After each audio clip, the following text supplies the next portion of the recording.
a dramatic come-from-behind 6-5 win in Game 1 of the ALCS. This American League Championship Series coverage on TBS is presented by Capital One Venture Card. It's Game 2 in the best-of-7, with the New York Yankees leading the Texas Rangers 1-0.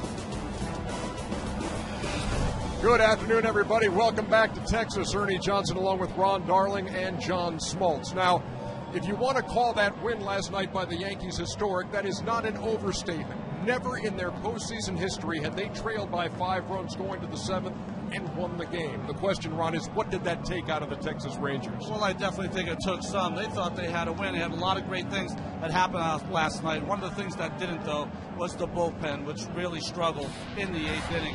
Darren Oliver came in to face 2 hitters. He walked them both.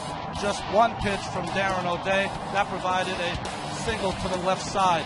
Another pitch to Robinson Cano. Another bullet up the middle. And finally, Marcus Thames with his broken bat hit. Really more of the same from the Yankees. In 11 postseason games against the Texas Rangers, from the 7th inning on, they've outscored them 16-0. The Yankees threw their ace in Game 1. The Rangers will throw theirs in Game 3. Smoltzy, where's that leave us in Game 2?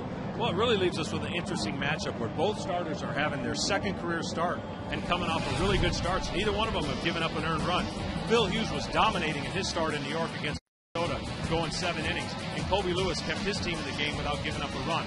Don't let Kobe Lewis's 12-13 record fool you. He didn't get much run support, and look for this game to be nip and tuck. And I'm going to go with the guy that continues that streak, Ernie. Are you really? Yeah. More cutting-edge analysis on the way. The first pitch right around the bend here on TBS.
One, two, 1, 2, 1, 2.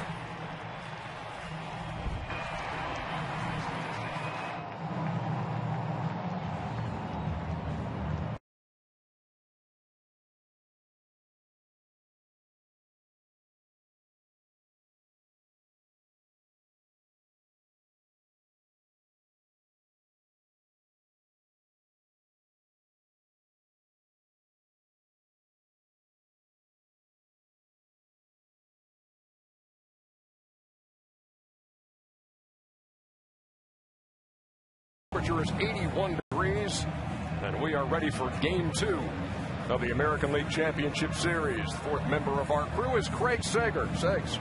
Well, thanks, EJ. As we begin this game, the batter's eye is half in the sun and half in the shade. And in about an hour and a half, these contrasting light conditions will be even more difficult. The batter will be standing in the shadows looking at a pitcher in the sun. That will cause the batter's pupil of his eye to constrict. That will also cause even more problems because he tries to hit the ball will then be in the shadows.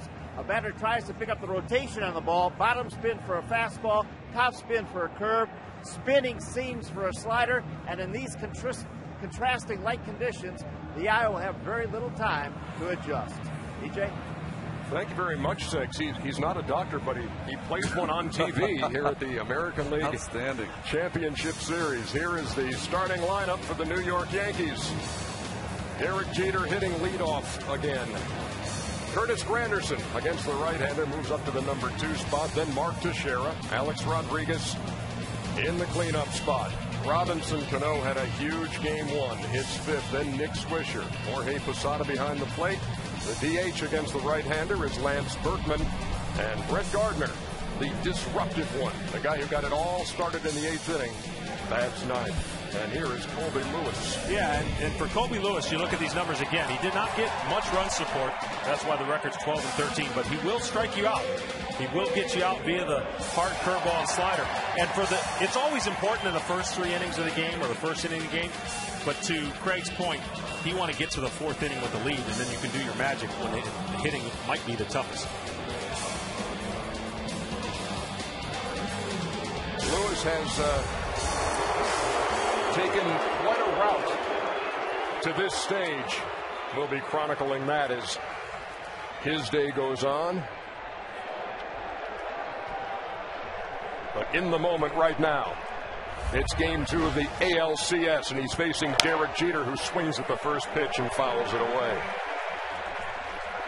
Lewis was signed by Texas back in 1999, and really the career has come full circle back here to Texas because he's been to Detroit, he's been to Washington, he's been to Oakland and Kansas City. As Jeter waves and falls behind 0-2. Oh, and let's not forget a couple of seasons in Japan, and now back in the States and pitching here in game 2. And when you see Colby Lewis, 2 strikes, he's awfully tough. Hitter's only hit 155 with 2 strikes, so that's a key for him today. Get ahead of everybody, finish him off. His only danger point, Ron, 2-0, 692. The team's hitting off. Stay away from that, huh? Yeah, that shows me at 2-0, he only has 1 pitch, the fastball, to try to get back in the count. He gets Jeter to start it off. Well, you look, what's a heavy fastball? Well, not everybody has one. It's a ball that gets to the plate and just to the catcher has a thud when he catches it. That devastating slider you already seen, it starts out like a fastball, drops down, and he'll use cutters to lefties. If you haven't seen him pitch much this year, he will be able to mix and match, but stay ahead in the count. Here's Curtis Granderson, hitting .429 in the postseason. That's through 4 games for the Yankees, who swept the Minnesota Twins and then took game 1 here last night. He's 6 out of 14. Was 1 for 3 with a walk in the opener.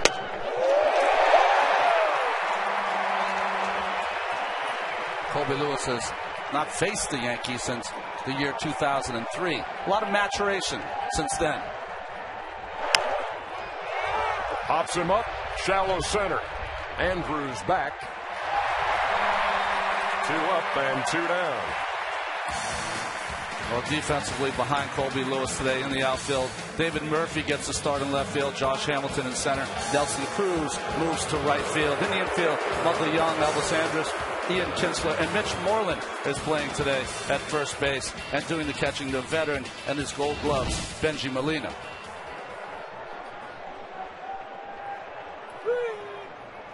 Lewis to Mark Teixeira.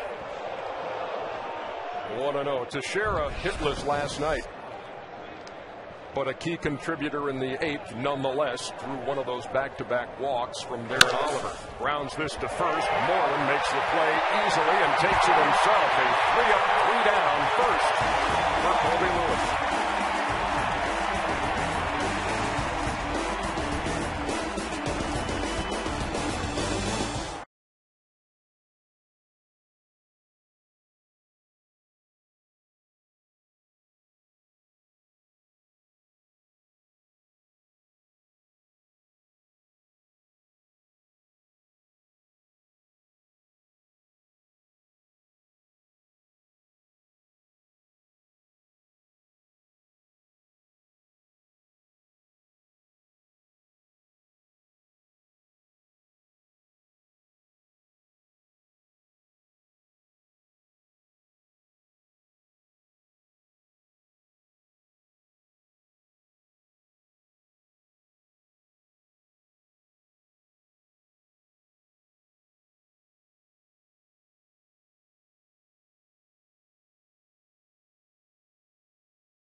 leads it off and plays short. Michael Young in the 2-hole, then Josh Hamilton. Vlad Guerrero hits cleanup, followed by Nelson Cruz, and then Ian Kinsler. David Murphy gets the start in left field. Benji Molina gets the start behind the plate, and Mitch Moreland at first. And Phil Hughes on the mound for the Yanks. Yeah, they're going to be facing Phil Hughes. Not only is it going to be tough to hit later in the game, but he's been tough to hit here. 15 and a third innings pitched, no runs, 3 hits. Solid year, great first game start. I don't think he'll be able to live with the fastball against Texas. Look for him to mix it up a little bit more, Ron, because he was able to blow away Minnesota in his first start. Elvis Andrus takes a strike. And as always happens, infield thrown in at the corners. Going to go back to that scouting report on. Yeah, when you're watching Phil Hughes, you know, he's going to pitch off of 2 fastballs, but his effectiveness is it's electric. It just gets to the hitter faster than he sees it, and he's got a great slider, good curveball, and an occasional changeup. 1-1 down low. We talk about the fact that he's never given up a run in this ballpark, and Phil Hughes is 24 years old now, but back when he was 20 and just shy of his 21st birthday, his second big league start was in this park. May 1st of 2007, had a no-hitter for 6 1/3. And then his hamstring, a sore hamstring, caused him to leave that game with a no-hitter. And he did not pitch again until August 4th of that season. He said he had felt it earlier in the game facing his now teammate Mark Teixeira. Off his glove, and they'll never get it. Won't even try.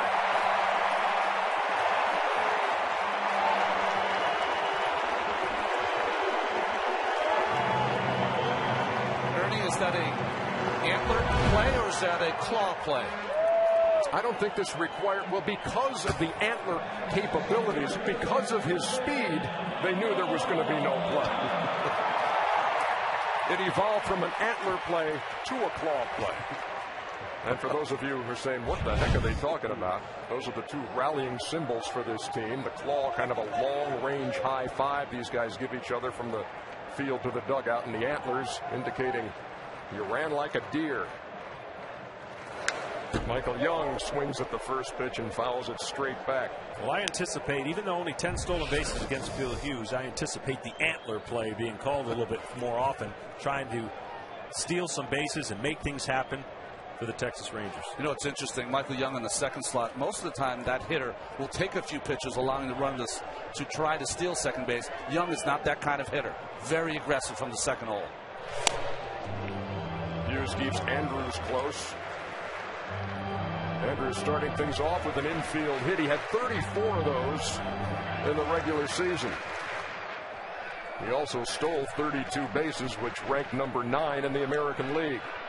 He leads here in the bottom of the first. Nobody out. Pitch to Michael Young is fouled back again. What you're going to see today, he will get more foul ball strikes than looking or swinging than anybody that's pitching. He because of that fastball, because it looks so good to the hitter, they can't quite get on top of it, and he's going to be given a lot of foul ball strikes, which helps him get ahead of the count, but also can work that pitch count from time to time. I used to feel there was times a guy would have 7 foul balls. Just put it in play. I don't care if you get a hit sometimes. Put it in play.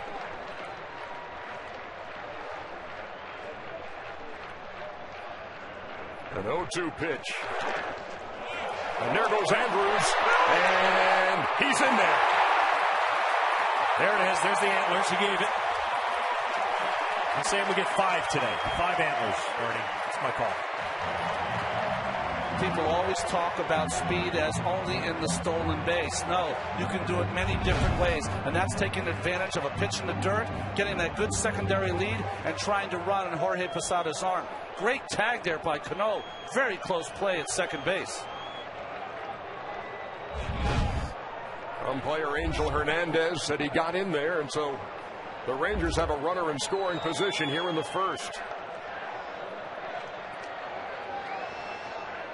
Michael Young waiting on a 1-2.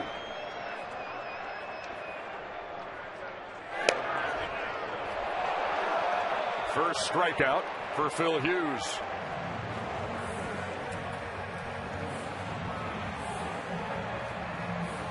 Go back to that Andrews slide into second base, a pop-up slide. Watch Cano with a quick tag. Gets him on the knee, but it looks like the foot's in there just in time.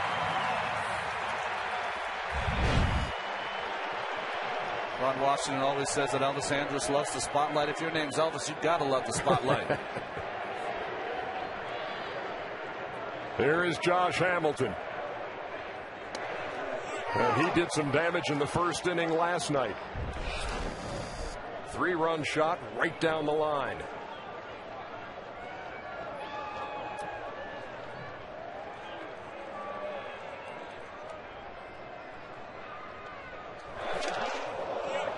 Quickly behind, 0-2.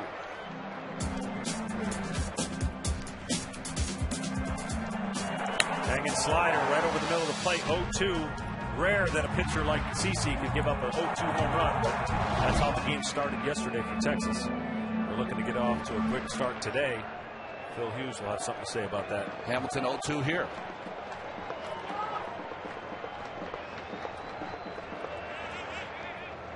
Andrews taking off for third, and he'll be in there standing.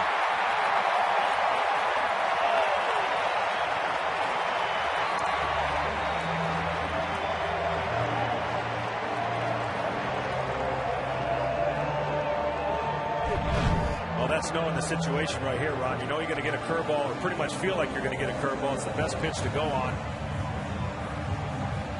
Now all you're hoping is that he can hang one so that the Rangers make contact and get on the board. Fly ball, ground ball gets him home. Fouls it off.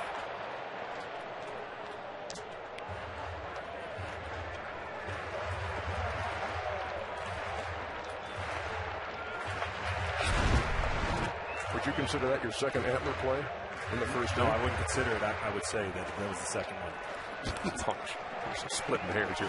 Considering and I saying. have to split hairs. Look at me. Posada blocked that in the dirt. 2 balls and 2 strikes. Already Jorge has been outstanding. 3 balls in the dirt. He's handled them flawlessly.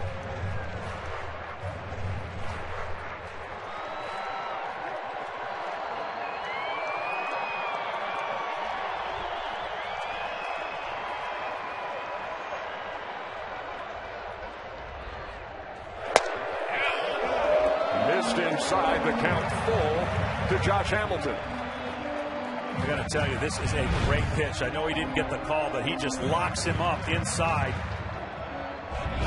Good discipline, I guess, to not have to go after that. But now I think he still has the luxury to go back to the curveball if he wants. You see Vlad Guerrero waiting on deck. Payoff pitch. Fouled off at the plate. Not only fouled off the cap in the face of Josh Hamilton.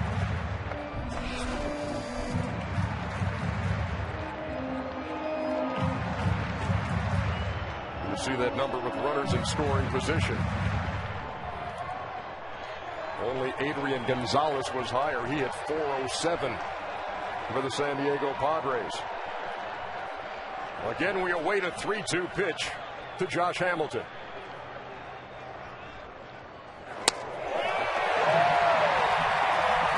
They're on the corners with 1 out. Defensively for the Yankees this afternoon, that Brett Gardner, Granderson, and Swisher in the outfield.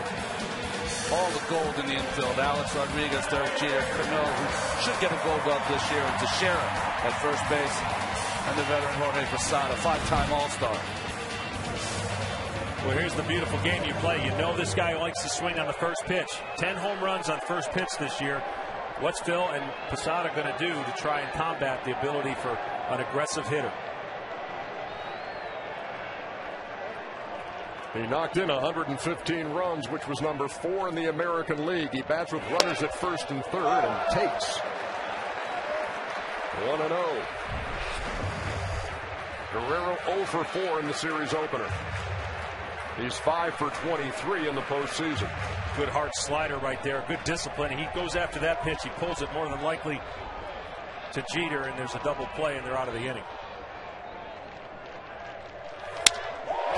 Hughes and over first. As Teixeira gave it a wave. You're right, John. When you're pitching against someone like Guerrero, you see all those great stats. First pitch home runs, a great batting average, driving in runs. You try to find a stat as a pitcher that helps you. Grounded into 19 double plays, as you said. Andrews leads from third and Hamilton from first. Phil Hughes trying to work his way out of a first inning trouble spot.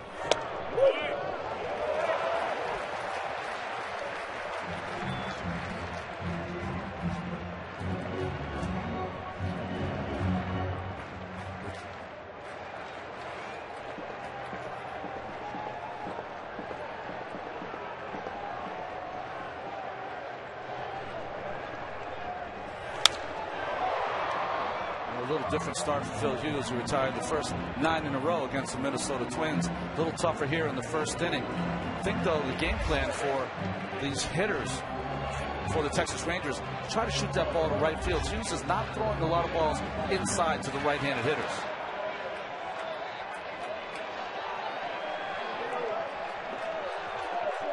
Throw over and Hamilton back, and Andrews danced off third at the same time.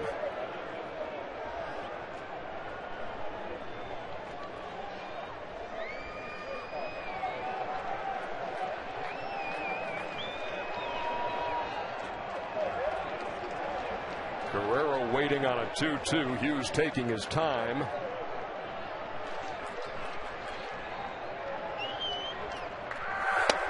And he got him. Big pitch by Phil Hughes. Well, that's being set up. When you get Guerrero to take this kind of swing on a 2-strike count, he was feeling inside, looking for a breaking ball, surprised by the express.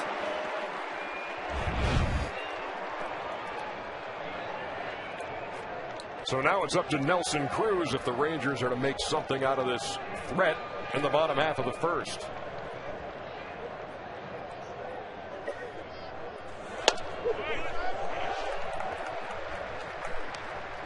In the first game, out of 74 fastballs, he threw 54 strikes. Didn't really have to go to much of the breaking pitches, as we mentioned. Here, he's been able to use a complement of curveball, sliders, and setting up his fastball, which again has been awfully hard to pick up. Cruz fouls it straight back. He has 3 home runs in the postseason, all of those coming in the Tampa Bay series. Was 1 out of 3 last night with a walk. It's got to be demoralizing here if you don't score, though. I mean, last night missed a lot of chances to add on to their run total. Did not do it. And here had a chance to score early. We'll see if he can get a hit off Hughes. Hamilton running. The throw by Posada. They've got him hung up. And now back to the plate. And Andrews is going to score. Not the straight steal of home, but a steal of home nonetheless. As the Texas Rangers on the board. Well, this is a mistake by Jorge Posada. What you have to do on this play is you have to look to third first. You have to look the runner back at least with one glance, and then you can proceed to second. He never looked at the runner, proceeded straight to second base. As soon as Andrews saw that he did not look at him, he came down that line. Too much speed for Andrews not to score. By my count, that's 3.5. I'm not going to give 4 antlers because he stopped on that play to get the third guy. So 3.5 antlers. We'll try to keep up with that as Cruz cuts right through it. To your point, Ron, if you're the pitcher, you know, you're a little bit upset because you're in command. You got 1 pitch or 2 pitches away from getting out of that jam, a pump fake or something. You know what Texas is trying to do, and it's a cheap run. That's a college play right there that worked in the Major League postseason. Fouled back, and you could tell as Hamilton took off for second, he got near the bag. All he wanted to do, if he had to, was getting a run down, let the run score. Yeah, because he was out.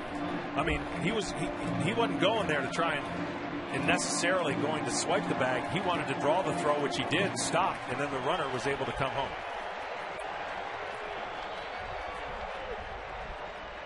Hamilton with his lead at second. And Cruz goes down swinging. So Hughes strikes out the side. But there was some other stuff involved, including the Rangers taking the early lead with speed.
As he took off for second, he holds up. And as they throw through, he said, if I'm going to get in the rundown, fine. Andrews motored across with the first run of the game. There's many things that got to happen there. Posada's got to look the runner back. And once Cano knew that he did not have a play at home, he needed to get Hamilton in the rundown and tag him out to thwart any further damage. Alex Rodriguez leading it off here in the top half of the second. Jorge wants to stand tall, take a glimpse at third base, but he does not. Straight at second. And I think because of all the stolen bases and kind of the sensitivity of the Yankees in giving up the stolen bases, he really took a shot at Hamilton. Rodriguez in the air to left center field, and Josh Hamilton over, one down. Those three stolen bases by the Rangers in the bottom half of the first tied an LCS record for stolen bases in an inning. It's a tough way to give up an earned run. You strike out the side. Nobody had done anything other than an infield hit. I think you're right, John. The worst thing you can do there is maybe fake the second base, keep Andrews close at third base, and what's the worst thing you have? 2 strikes on the hitter. You have Phil Hughes throwing his good stuff and get out of the inning with a strikeout. Well, here's Robinson Cano, 3 out of 4 in the opener. Had a homer, knocked in 2 runs. And for the postseason, hitting .438, 7 for 16, with a homer and 3 RBIs.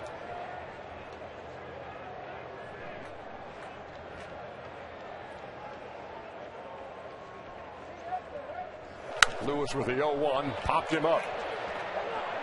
Molina over by the Yankee dugout and into the railing and can't make the play.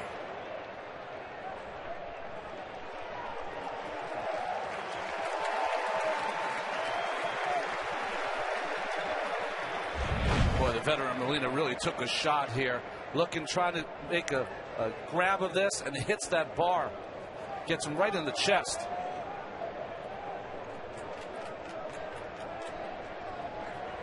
He got it at a pretty good speed, too, trying to make a play for his pitcher. Ran into that post near the camera well. The oldest of the catching Molina brothers at the age of 36. Jose is 35. Yadier is 28.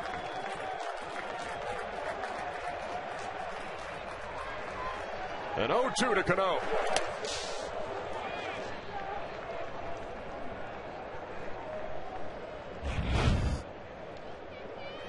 Watch Jorge Posada. Incoming. He's been in those shoes before, trying to chase down a foul pop over by the dugout and by the cameras and by the railings and everything else that's over there. Let's go Rangers!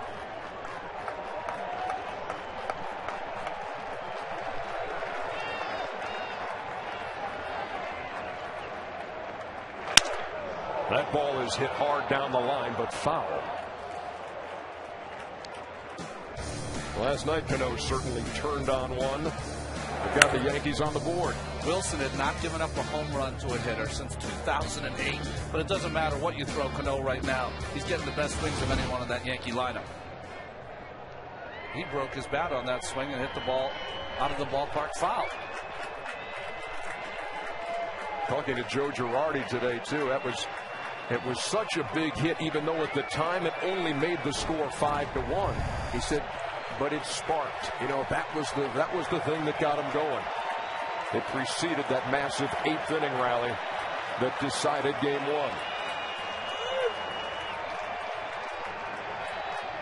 The 1-2. That ball is hit to right. Nelson Cruz back at the wall and flags it down.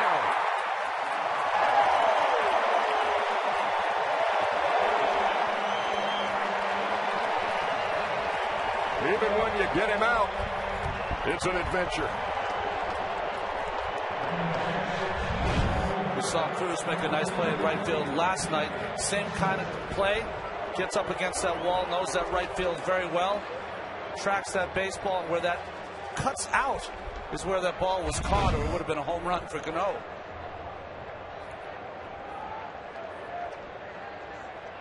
So 2 up and 2 down here in the second. Here's Nick Swisher.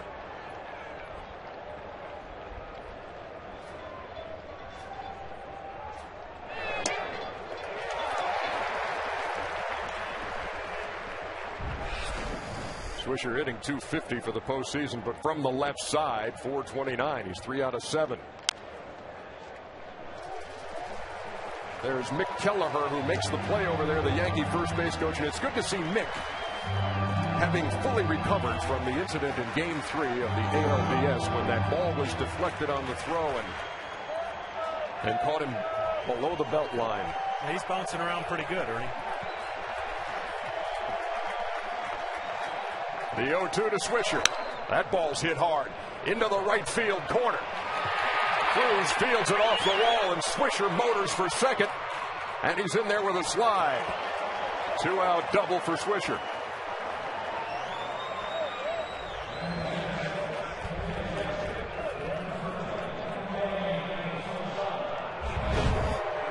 Well, you could make the argument in the middle of the season when Teixeira was struggling, A-Rod was struggling, their most valuable player was Cano and Nick Swisher.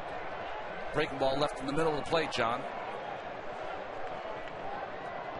2 outs. Hopefully not much damage done with 2 outs. You don't mind giving up 2 outs hits.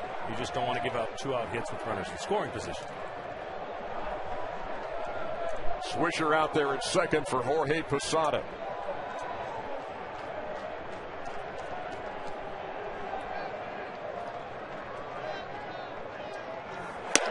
Ran it inside and missed. Posada 3 out of 15 in the postseason. Started this series 0 for 4.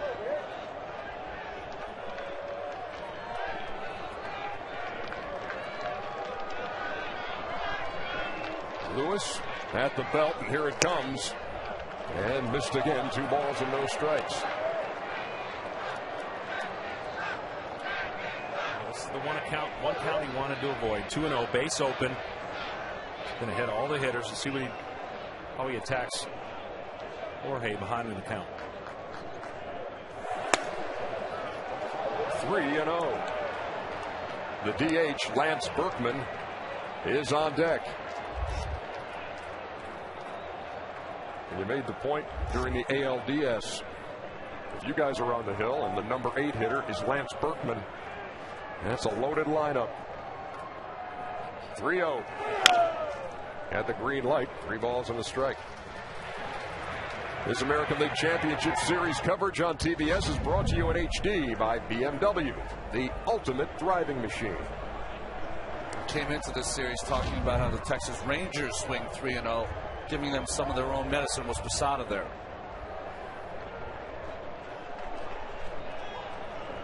Rangers scoring once in the first. Yankees trying to answer right back here in the top half of the second. Posada wants time.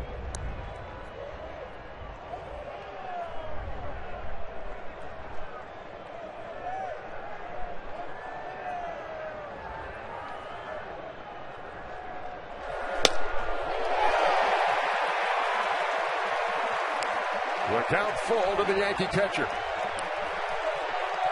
Remember that pitch to Josh Hamilton that was down and in, not called a strike to Phil Hughes? Posada saw that pitch the same place. I thought he had a walk.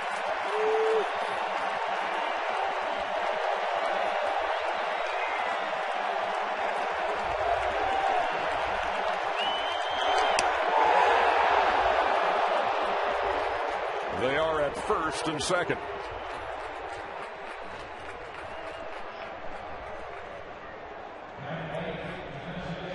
So now Lance Berkman comes to the plate as Mike Maddox makes a trip to the mound to talk to Colby Lewis. Pretty early visit by the pitching coach for the Texas Rangers, but pretty important game here for Texas. One of the things you got to be careful with Lance Berkman. I mean, you can fool him down, but he's so strong down, as we saw earlier in the series at Minnesota.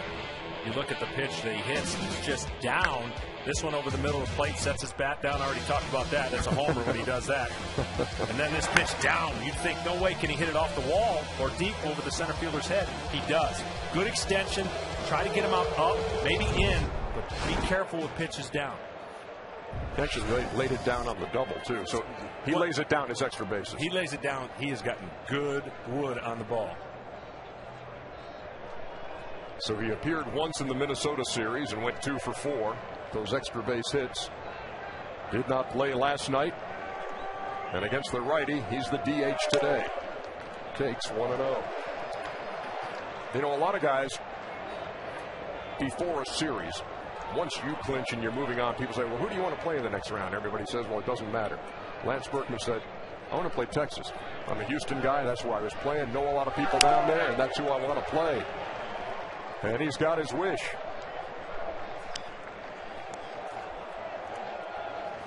Well, he's been slowed by injuries this year, but for a long stretch of time, one of the most dangerous switch hitters in the National League.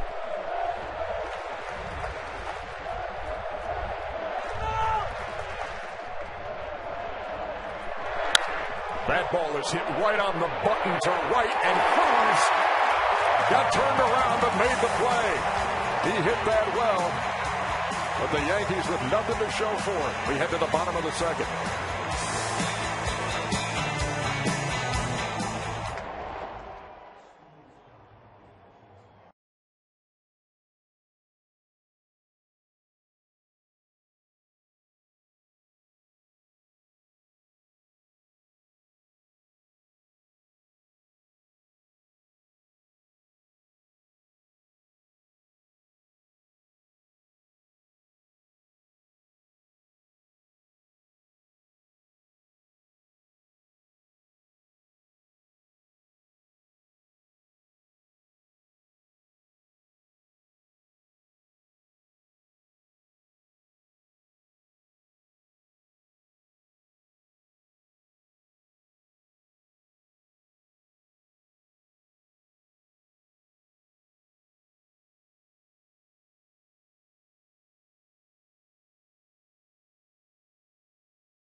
This copyrighted telecast is presented by authority of the Office of the Commissioner of Baseball and may not be reproduced or retransmitted in any form, and the accounts and descriptions of this game may not be disseminated without express written consent. Rangers Ballpark in Arlington, Texas.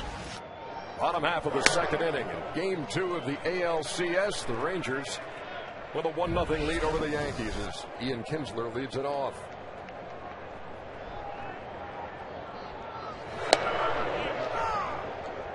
Kinsler 0 for 2 last night, walked a couple of times, and boy, one of the hot topics of conversation at kickoff at the hands of Kerry Wood, with the Rangers down 1 in the 8th. Well, Kerry Wood did not give him a good throw the first couple of times over there, but gave him a little bit of what Ron Washington called the Bach move. Moved that front knee a little bit, caught Kinsler cheating. Fouls it back. And here it was with Kinsler with the lead, and watch the move by Wood, got him leaning, and he never had a chance, as eventually Derek Jeter applied the tag. And the credit in the New York dugout went to the bench coach Tony Pena, who called it. That pitch inside. If you are a catcher of his renown when he played, he has a great feel for the running game, and he is the one that will give those signs to Jorge Posada to tell the pitcher to throw over. 2-2 is inside, the count full.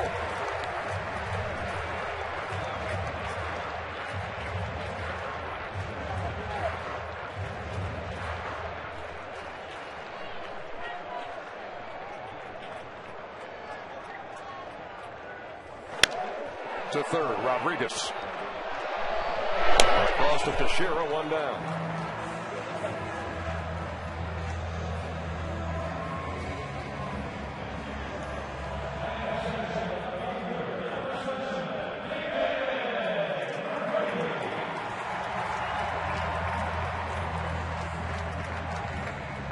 David Murphy pinch hit last night for Jeff Francoeur and then stayed in the game and played left field. He gets the start there today.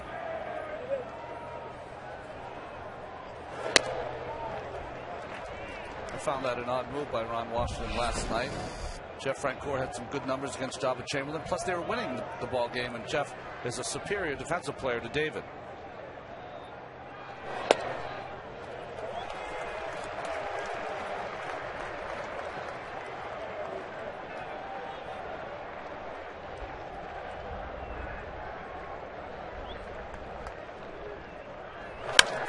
That ball, a towering shot to right, back toward that wall. Swisher looks up, and it's gone.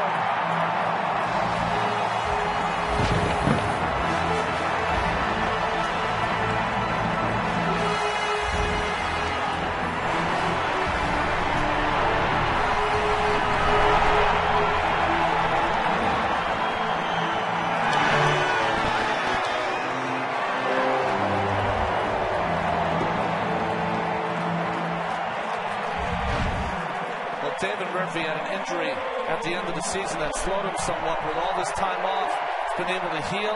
Had an outstanding season this year, even in the power department, and a long home run to right field. That ball crushed to right, and it's 2-0 Rangers. One of the things coming in with a quick turnaround, I really felt Ron was going to help the Rangers, was they didn't have much time to think about it. They didn't have to answer it on an off day if it had happened in game 2. Imagine just talking about it the next day in the workouts and the press. And so as Ron talked about, this team has dealt with adversity all year pretty well, and they're coming out.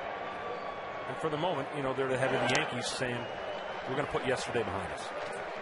I think the key is you can't dwell on it. As a man, you have to look in the mirror and you say, not on my watch. When I'm out there pitching, I'm going to get the outs that I need. When I'm taking my at-bats, I take a good at-bat.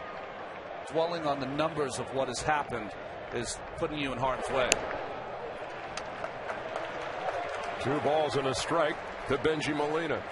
Well, the first pitch of this game roughly 16 hours after the last out of game 1 here in Arlington.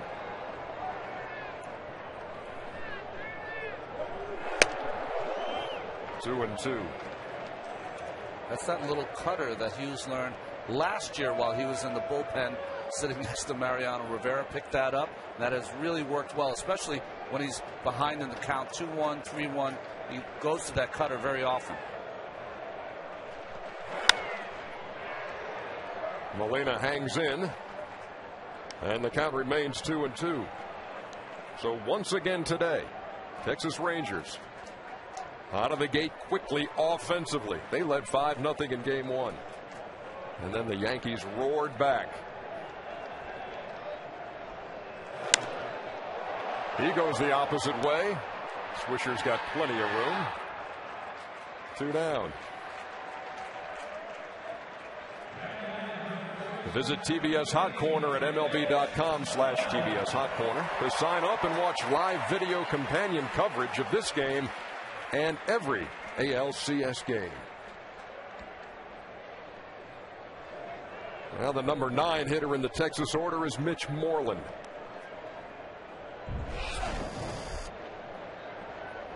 He's got kind of an interesting story to tell, too. He went to Mississippi State. And when he came to the Ranger organization, the GM, John Daniels, actually asked him, and brought it up with him, consider pitching. That was a couple of years ago. And he was playing in low A ball.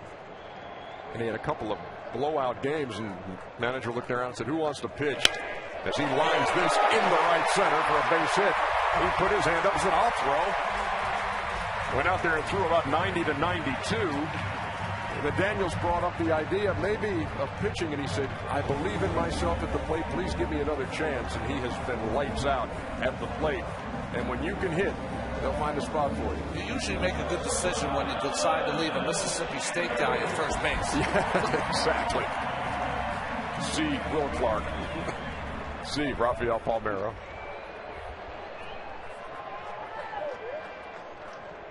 Top of the order now. And Elvis Andrus with 2 out, 1 on, and 1 in. That's hit sharply up the middle.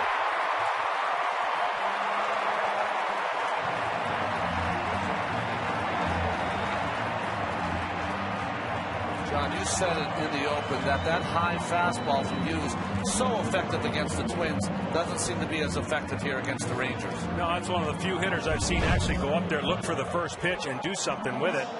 Andrus is not your prototypical power guy, so he stays up the middle, and he's going to get base hits.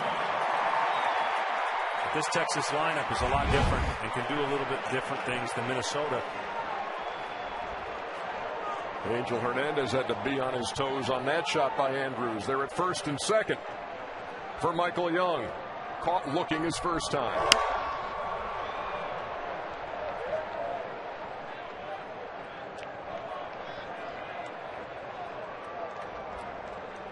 The inning started with a ground out to third by Ian Kinsler. David Murphy launched to right, solo homer. Benji Molina flied out. Then back-to-back singles for Mitch Moreland and Elvis Andrus have set the stage for Michael Young. And that's down the first base line and fair. Moreland will score easily. Andrus will be held up. They're at second and third.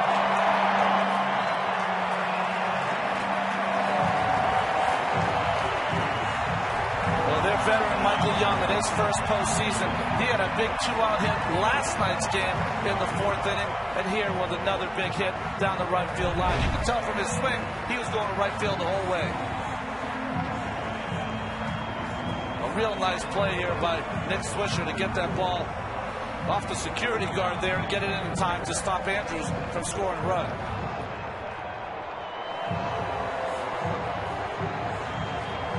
Dave Island to the mound for a meeting with Jorge Posada and Phil Hughes.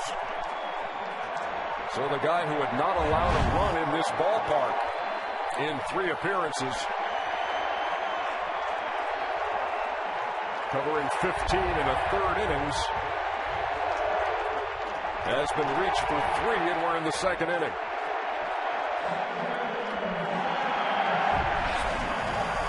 Here's Josh Hamilton hitting in his favorite position, runners in scoring position. Joe Girardi trying to call timeout.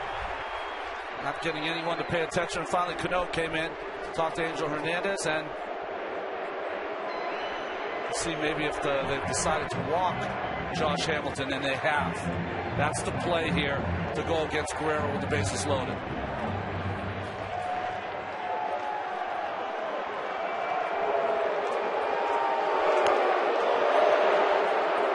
So Hamilton, who walked in the first, draws the intentional pass here in the second.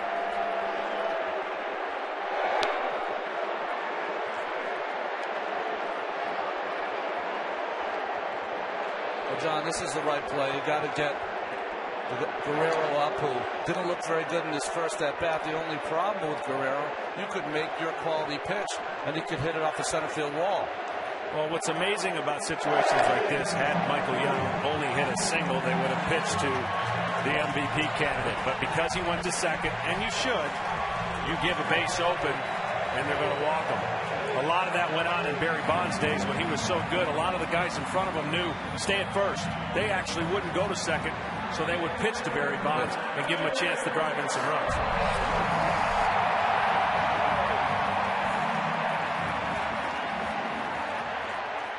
And you look at that number for Vlad Guerrero. Nobody had more 2-out RBIs. They're loaded for the Ranger cleanup hitter.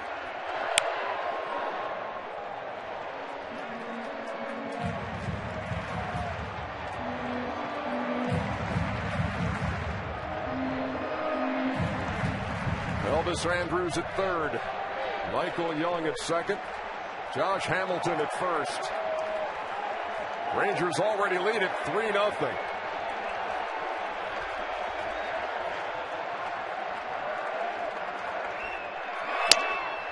To third.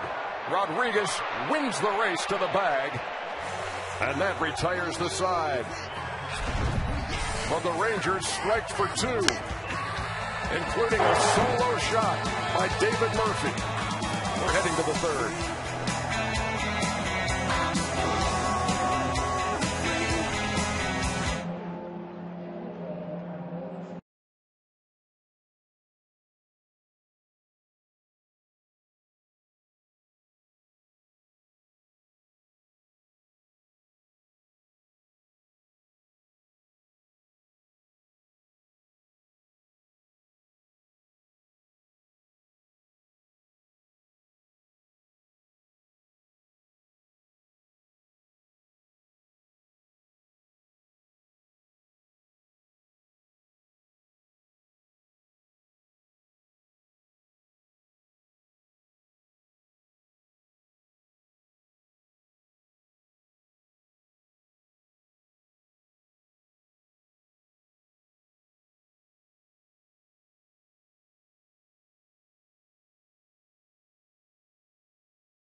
You are watching the ALCS on TBS. It's game 2 between the Rangers And the Yankees, and so far, if you're just joining us, here's what you've missed. Double steal, including a steal at home by Elvis Andrus, got the Rangers on the board. And that was in the first. Added 2 more in the second on the home run by David Murphy. And Michael Young's run scoring double to right. So we're in the top half of the third. Got about 30 minutes worth of decent viewing from the hitters. Shadows will start creeping in.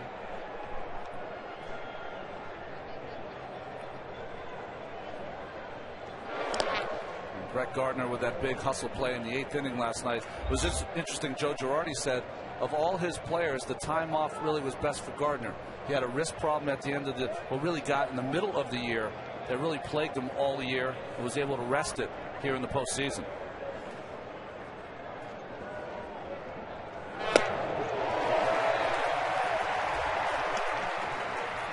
Gardner, 27 years old, and before that game, C.J. Wilson had talked about how disruptive he was at the number 9 spot in the order, and wouldn't you know that it was his play, the one that started the big rally in the 8th inning, as he dove headlong.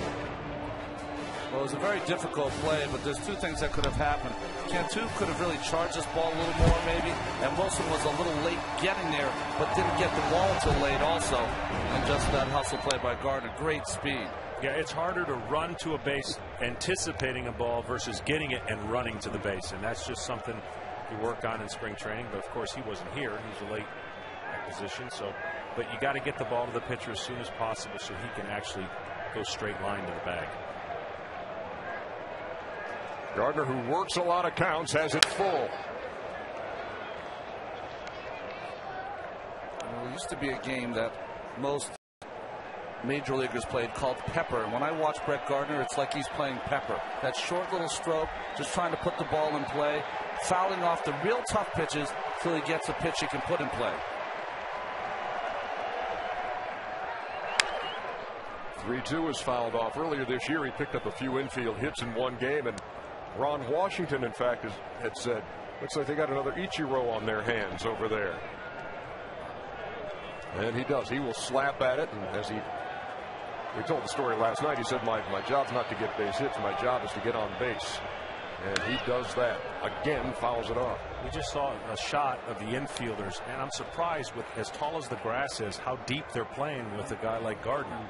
You know, I know it's 2 strikes, but that's even more of a defensive swing to just slap it in the infield. So they're going to be relying on their arm to throw him out. Ball's hit to center, and Josh Hamilton makes the play for the first out of the third. Here is this afternoon's John Hancock leaderboard. And this one centers on the Yankee captain, Derek Jeter, in those all-time numbers in the postseason. In fact, almost lost in all the action of the 8th inning last night was the fact that when Jeter scored, it was the 100th postseason run he has scored. Only big league player to ever do that. He struck out his first time and swings and misses at the first one from Colby Lewis.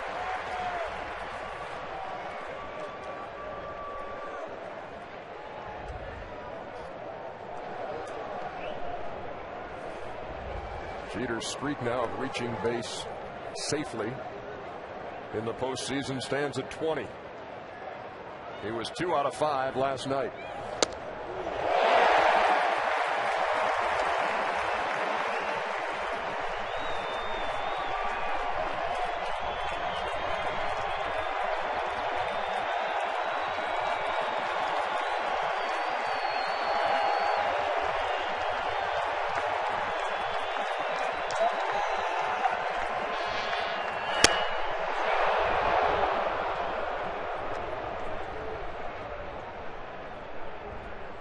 Lewis among the league leaders in the American League in the category of strikeouts per 9 innings at just under 9.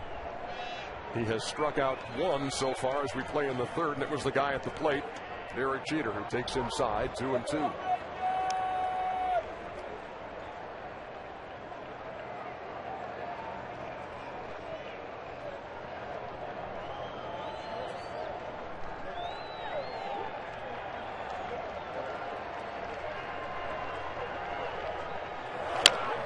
Tapper in front of the plate.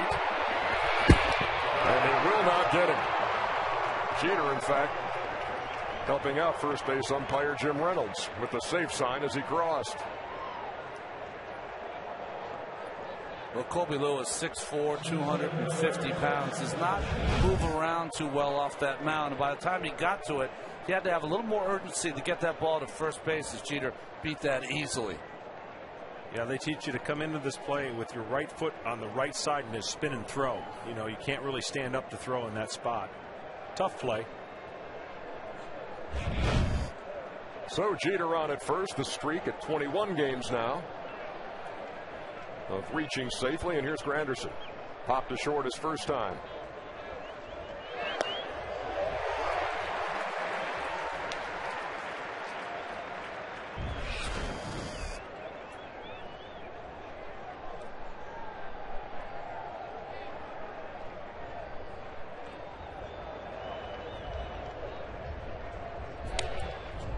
Throw over there by Lewis, but Jeter is not getting any lead at all, maybe 2-3 steps off the bag.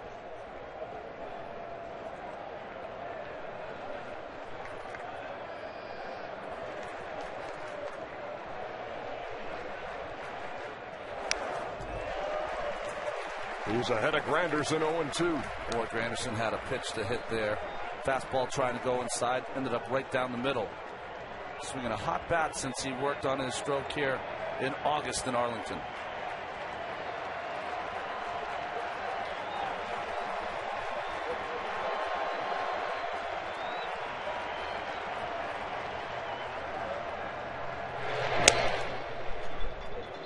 The flick of the thumb, as we saw from Benji Melita, tells the pitcher Colby Lewis to throw to first, trying to keep Jeter close.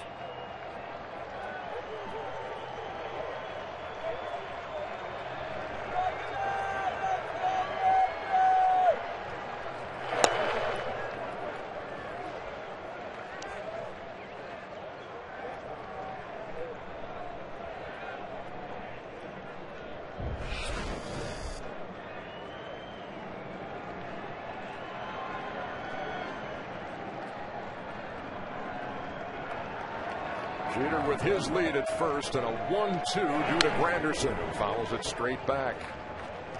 John, you had an outstanding slider. One of the tough problems when you're ahead of a hitter lefty, you got to make sure you throw that slider in the right place, because it's going to be down and in at some point, which is a hitter's strength on the left side. Yeah, you've either got to backdoor it, try to freeze the left-hander, or you've got to throw it where your inside fastball ended up, make it look like a fastball, and then absolutely dive at his foot and get a swing over the top. And that ball hit Granderson.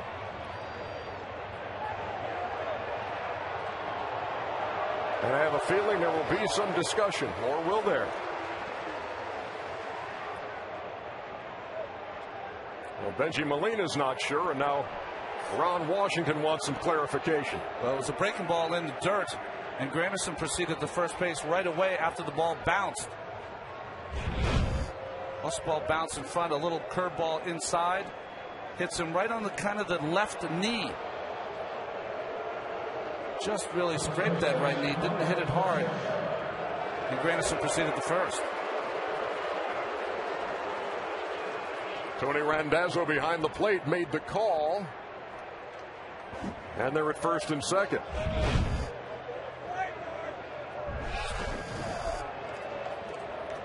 If you're a batter, not only can you hit the ball that bounces, it can hit you and still be counted as a hit batsman. So just a glance and blow, it looks like, if at all. Here's Teixeira.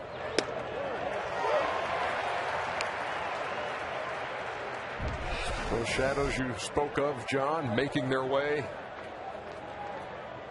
onto the pitcher's mound here in the top half of the third.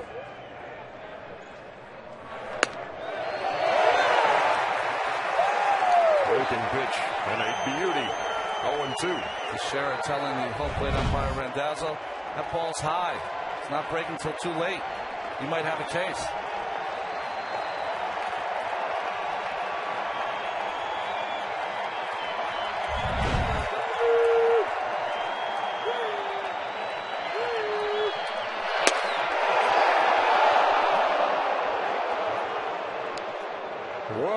ball and 2 strikes. 50,000 umps here.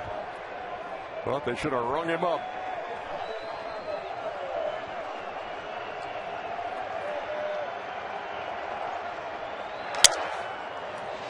Just a little blooper behind the bag at second, and Elvis Andrews makes the play for the second out.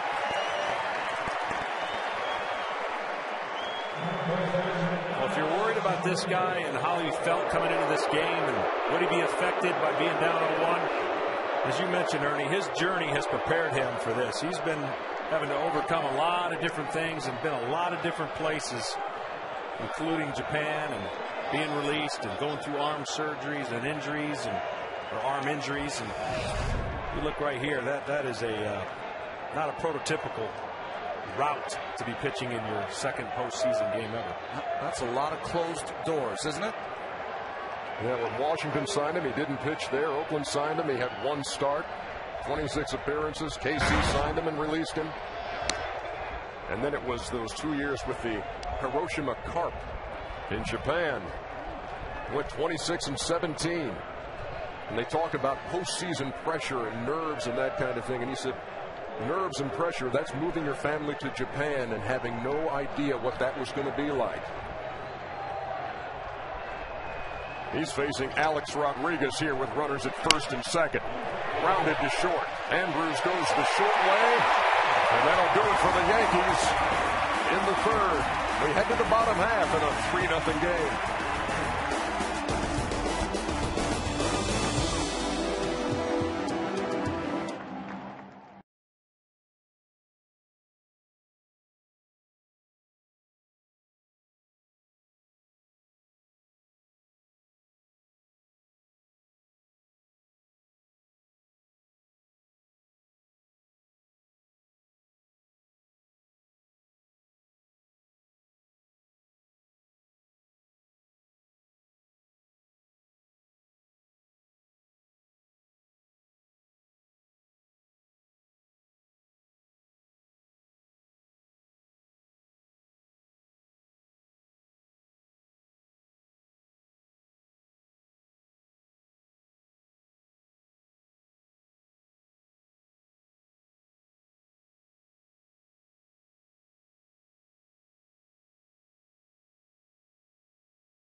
Capital One Venture Card. We move to the bottom half of the third inning. Texas Rangers trying to even the series with the Yankees. It's a 3-0 game. Nelson Cruz swings at the first pitch from Phil Hughes and fouls it back. Cruz struck out in the first.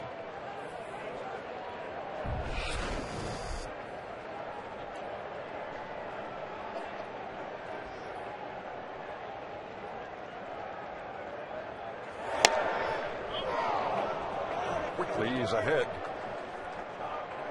of Nelly Cruz, 0-2.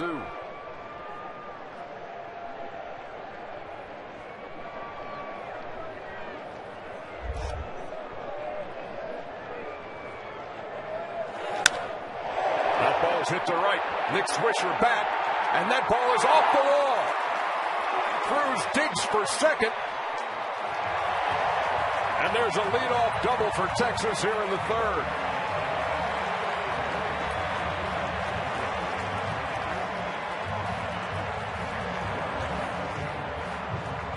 Well, Texas fans have known for a long time. The rest of the country is finding out how strong Nelson Cruz is. That ball jams him inside with an inside-out stroke. He hits it off the top of the wall, almost a home run to right field.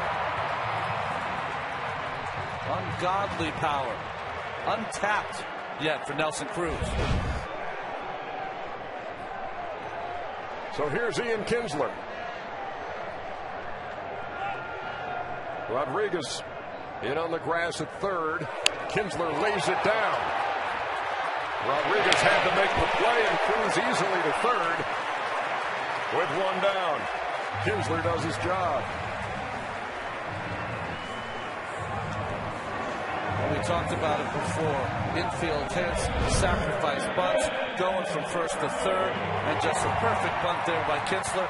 You want to make the third baseman field the baseball, and he did. And I love that play because all you don't have to make a perfect bunt. You know, just make him field it. Nobody can get back to third base. You're in position to add on. The infield's in. It just helps the hitter in every situation. Here's David Murphy, who played some long ball in the second.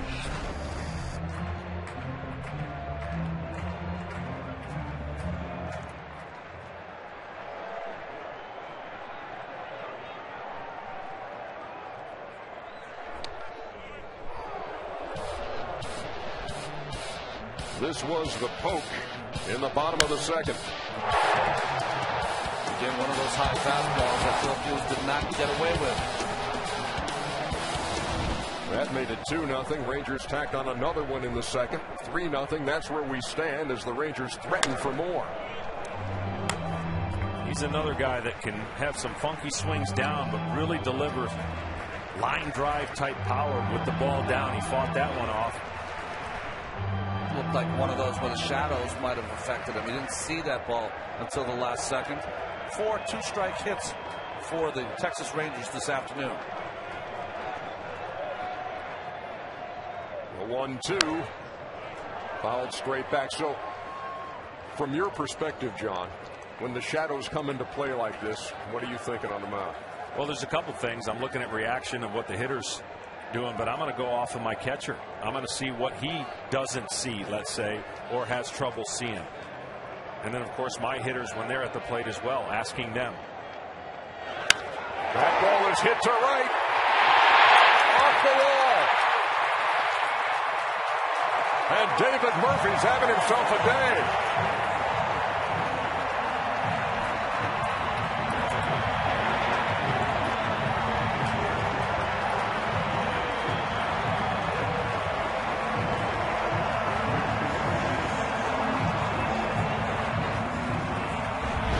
An example, you've got to be able to bounce this ball. That ball's down where he hits it. You see him make that good move down.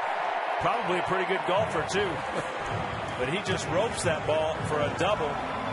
Keeps the mojo going for the Rangers as Dave Island's going to use this time to slow the game down a little bit for Phil Hughes. Well, if they wanted to show their fans that did they have any lingering doubts from last night's game, so far so good for the Texas Rangers. 5 two-strike hits as Hughes' curveball has not been as sharp as it's been in the past.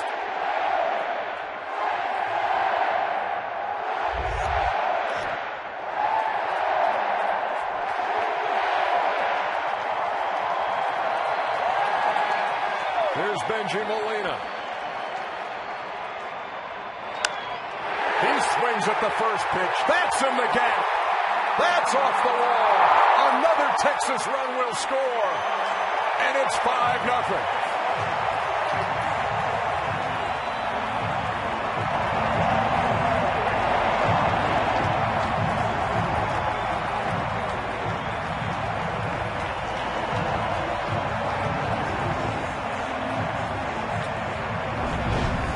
left-handers have been pulling the ball off Hughes.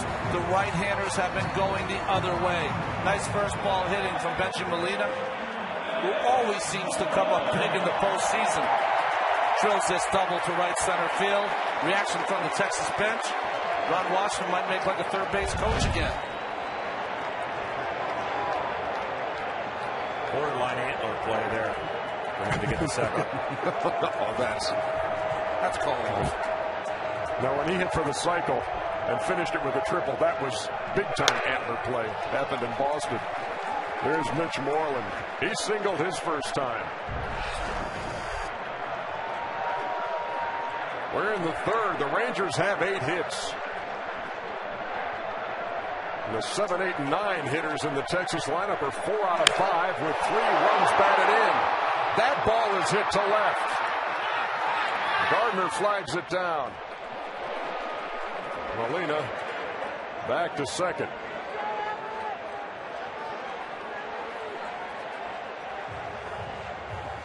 So Phil Hughes, we talked about the fact that in his second big league start, when he got his first major league win, he had taken a no-hitter into the 7th inning in this ballpark before an injured hamstring knocked him out of the game. On May 25th of 2009, he pitched 8 shutout innings, allowing just 3 hits. And this year he pitched an inning of relief here in an extra inning game, scoreless. But they have gotten to him here today in Game 2 of the ALCS as the action continues in the Yankee bullpen. Here's Andrews.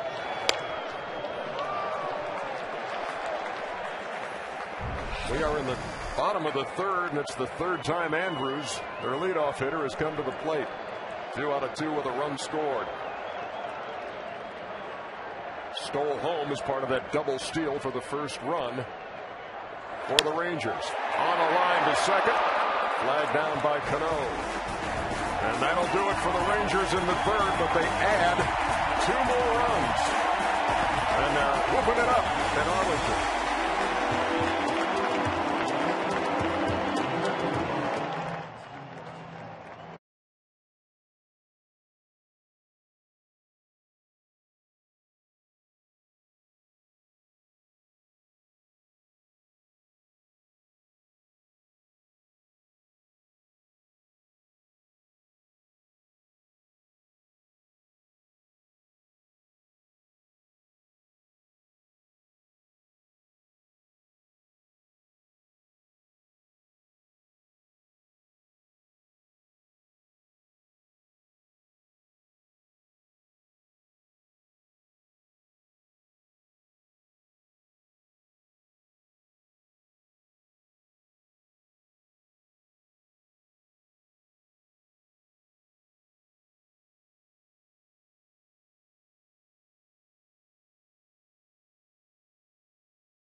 the wait is almost over. The NBA season tips off with the Miami Heat and the Boston Celtics.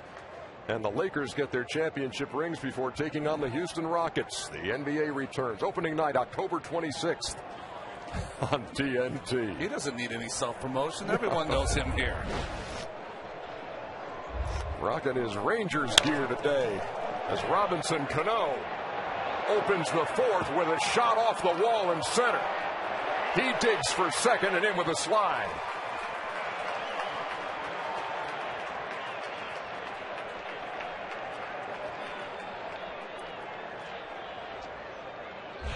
But does Robinson Cano hit anything but a bullet every time he comes up? A bullet in his first at-bat, line drive to right field. And this one, he gets over the head of Hamilton, who makes a fine play off the wall barehanded and gets it in quickly.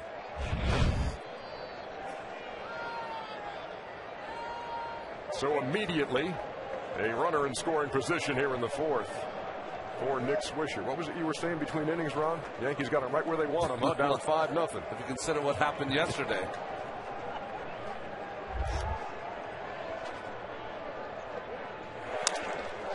That ball gets away from Molina. Well, you don't see Benjamin Molina miss the ball very often. I would think that maybe was a cross-up between he and Lewis, but he's not going out there to talk to him. Oh, he just went on the other side of the plate. He was expecting a little running sinker on the outside part of the plate. Held on to it too long, and it ended up on the inside corner. John, back to the point you were making about shadows and about asking the catcher, what are you having trouble seeing? You know, maybe that's an indication of what the hitter's having trouble seeing, but you find in these conditions too that it can be a little dicey as the pitcher in this situation too. Yeah, there's no doubt. I mean, you don't pitch in too many of these situations where you get a drastic change of light. And I think the one person to leave out of the equation is the home plate umpire. It's got to be difficult for him too to maintain his strike zone.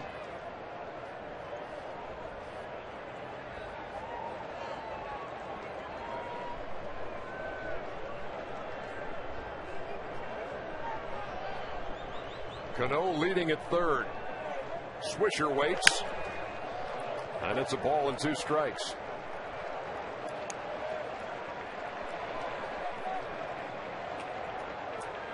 Texas has scored in every inning. 1 in the first, 2 in the second, 2 in the third.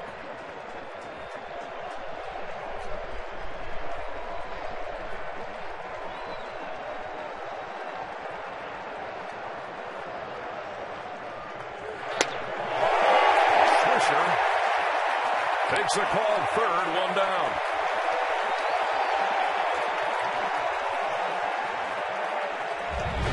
That's the pitch earlier you saw wasn't called a strike, but that ball caught a lot of the plate. That is a good pitch by Lewis.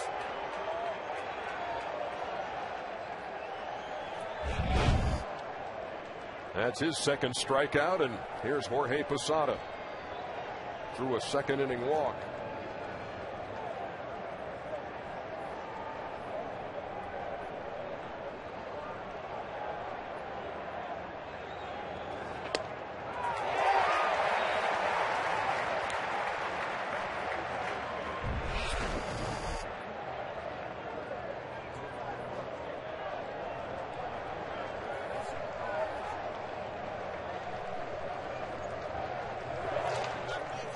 That ball again blocked by Molina.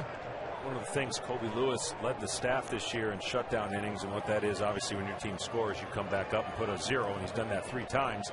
But coming into it, it's 2.55 ERA, best among Texas starters.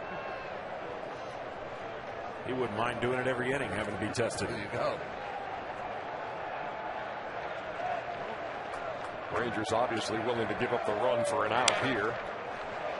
Got the strikeout from Swisher. Hope Posada puts this ball in play on the ground or a fly ball. The Yankees on the board. They're down 5-0. They set him up with that first pitch fastball in. We'll be seeing if he tries to throw that curveball down on his feet and get a swing and miss, and maybe try and squeeze out of this without giving up the run.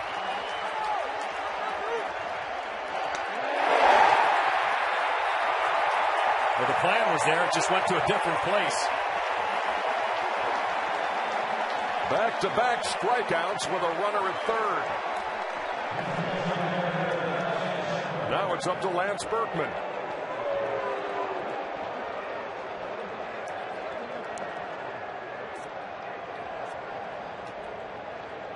Berkman hit one right on the screws his first time, on a line to right to end the second.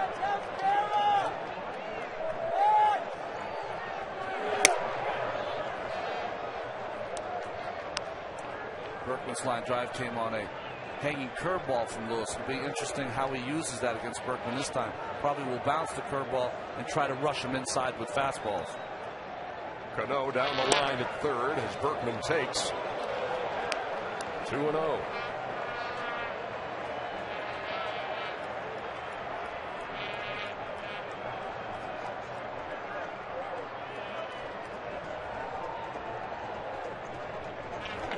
That ball's hit hard off the glove of Moreland at first. Berkman makes the turn, and now he's caught off the bag. They got him in a rundown. They tag him out, but the damage already done. He gets the Yankees on the board as Cano scores the first New York run. We're in the middle of the fourth. It's 5-1.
Another look at Lance Berkman's RBI single. Well, it's a bullet down that right field line. It was a nice play by Moreland to just get some leather on it. And I think the mistake here by Berkman is that the pitcher's going to be covering first or going over to first anyway, so there's always going to be someone there. The problem is with once he got the rundown is that you want to be a little more conservative when you're down 4 runs there in that situation. Berkman should have stayed at first. And you see the wide turn and then the 3-1 on the putout. But the Yankees on the board. It's 5-1. And Michael Young lofts a fly ball to right. Moments ago we had a chance to talk to Yankees manager Joe Girardi and talked about the things that you and I talked about. Hey, you're down 5-0. just got him right where you want him. Well, we got a run there, and we swing the bat's pretty good. Lance has hit the ball extremely hard, and we had a chance in the second inning. He bowled it to Nelson Cruz, but our bats have been good, and we'll keep trying to chip away. Joe, it's quite a luxury to have Lance Berkman as your DH in your 8th slot, isn't it? Yeah, it sure is, and him and Marcus have formed a really good tandem, and we're really happy with that. Thank you, Joe. Thanks, guys. With one down, here's Josh Hamilton. A walk and an intentional walk in his 2 trips.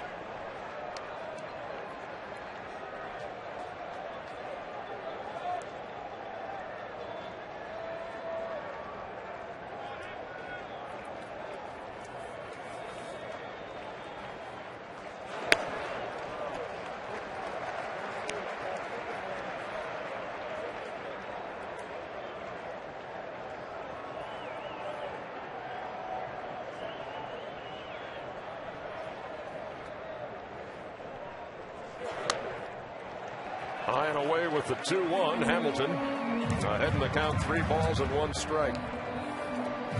3 for 22 in this postseason. Of course, battling those broken ribs down the stretch, and there was a lot of uncertainty in his final weeks of the season when he would be ready to go and how he would be affected.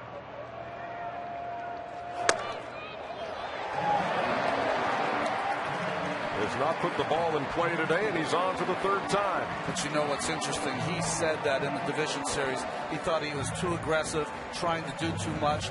If they are going to walk him, he has to take those walks to help his team.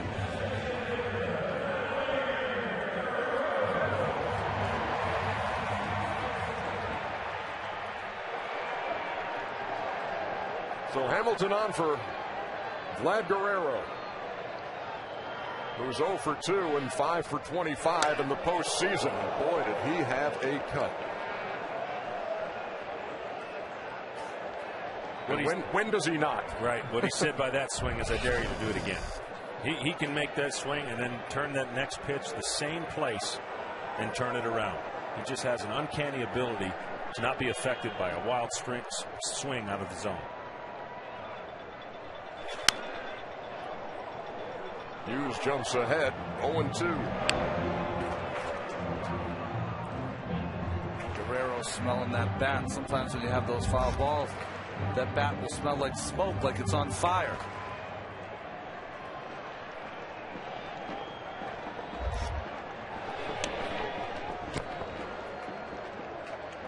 So Phil Hughes about to deliver his 79th pitch here in the 4th.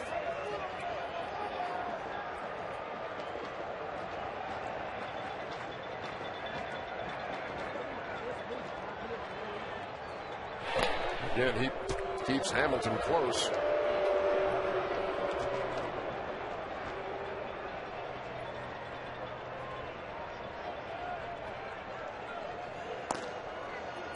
Jabba Chamberlain, who made his first appearance of this postseason last night with a scoreless inning. And you think about that New York bullpen last night, came out huge. Dustin Mosley got the win last night with 2 solid innings on his wife Carly's 28th birthday. So that was a cool little present for her. She was here for the game. That's one thing when you go to the ballpark knowing your guy's going to pitch. She's here with family and things last night, and all of a sudden here comes Dustin in game 1 of the ALCS. I don't think that saves you from getting a present, though, Ernie, does it? Oh, it wouldn't in my house.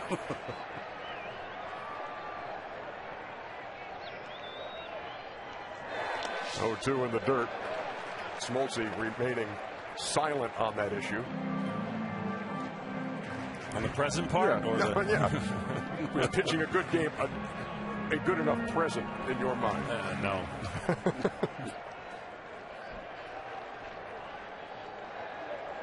A ball and 2 strikes to Guerrero. Hamilton with his lead at first. And there goes Hamilton. Ball hit to right.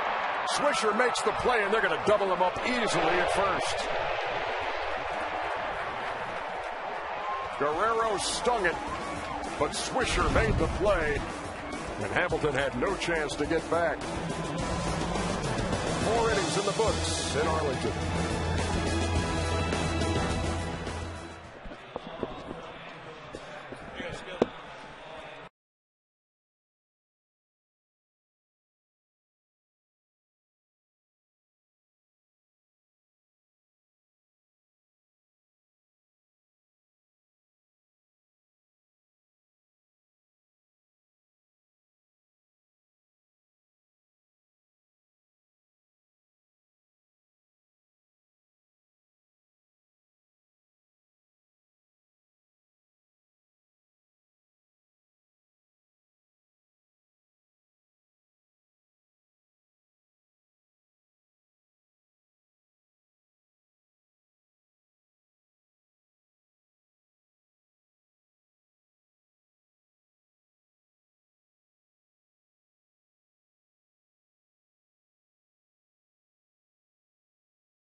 We move to the 5th. Rangers Ballpark in Arlington. Game 2 of the American League Championship Series, and the number 9 hitter in that Yankee lineup leads it off, Brett Gardner. Flied out to center his first time.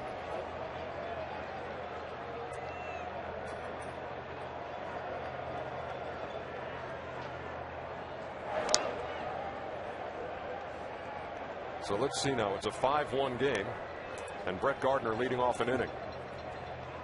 That ring a bell with anybody here? Except it was the 8th inning last night. And he made that great hustle play with the dive into first. And from there, the Yankees simply built on it. And the Rangers could get nobody out in the 8th. Needed 5 pitchers to get 3 outs in that 8th inning.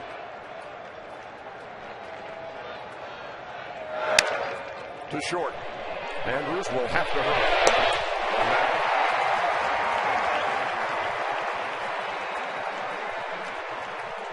Moments ago, between innings, we talked to Ron Washington, the manager of the Texas Rangers, about his team trying to bounce back from the disappointment of last night.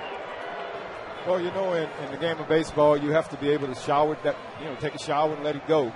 And that's their mindset. Their mindset is each day they come out here is to play the game that's being played that day and try to do the things that the game asks them to do that day. A big part of why you've got the lead, obviously, is your offense, but you got to be thrilled to death with Kobe Lewis. Oh, without a doubt. You know, if he can maintain his command and stand out there and not put them in hitters' counts too often, I think everything is going to work out well. Thank you, Ron. Thank you, guys. Count is 0-1 to Derek Jeter, the Yankee captain and leadoff hitter, who reached on an infield single in the 3rd. after striking out in the first. Lewis has 3 strikeouts as we play here in the 5th.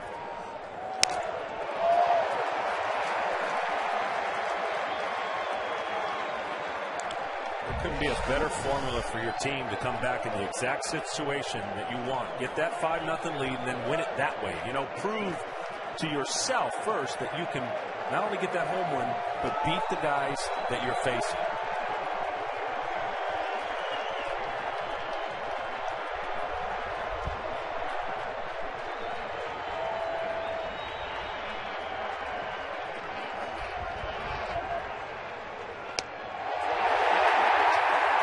Got him looking. 2 down.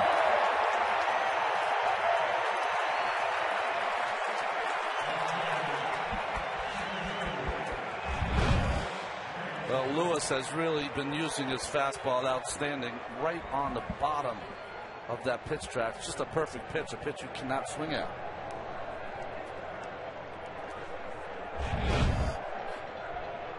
So 2 up and 2 down in the 5th. And here is Curtis Granderson.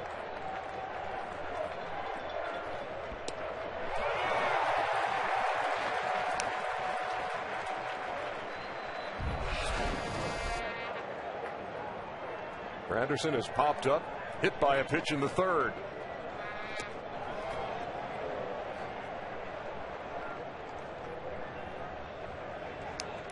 Field and Culbreth, the third base umpire, asked for help, and he said no. Granderson did not swing. A ball and a strike.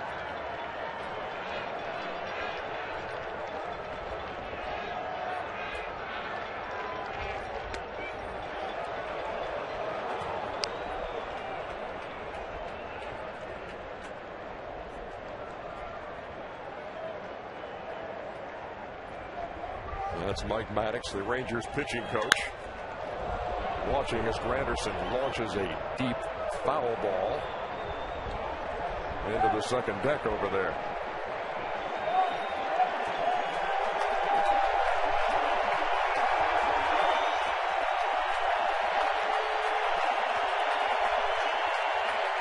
Lewis hasn't had a 1-2-3 inning since the first. Has a chance right here with a count 2-2 to Granderson.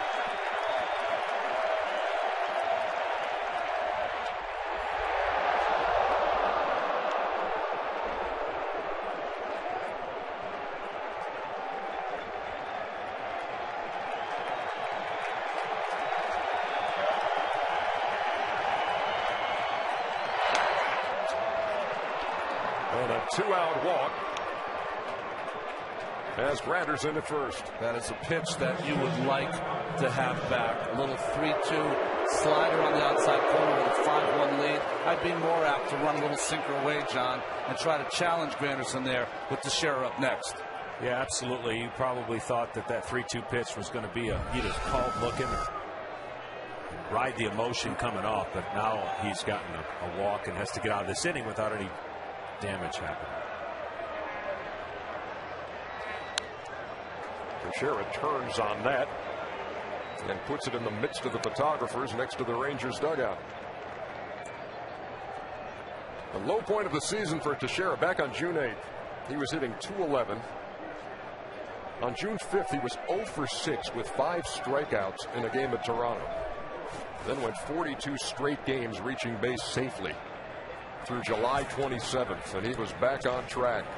Wound up hitting .256 with 33 home runs and 108 runs batted in.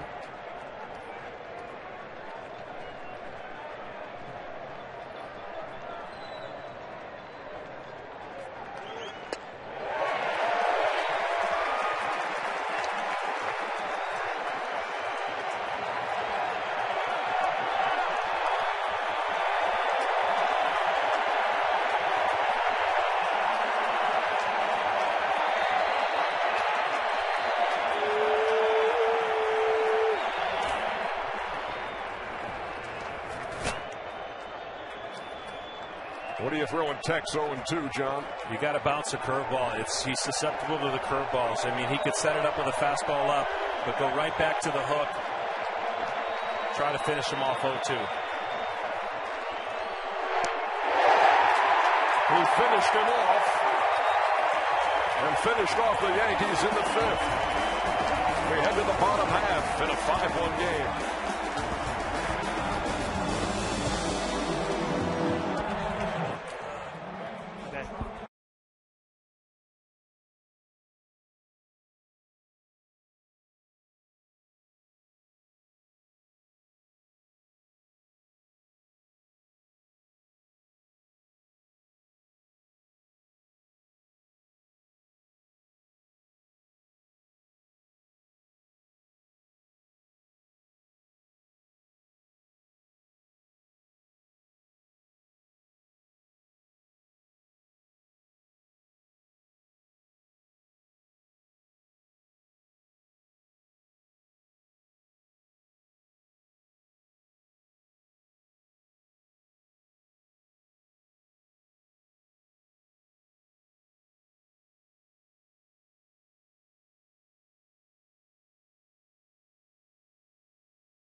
Our pitching comparison is brought to you by Liberty Mutual.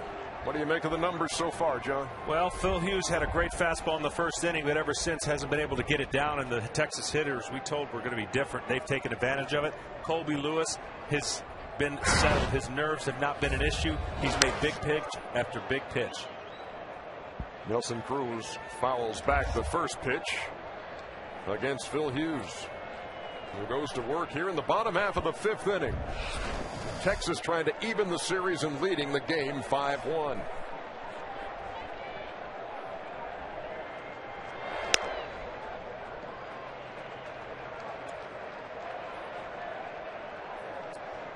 Cruz struck out his first time, doubled in the 3rd, and came around to score.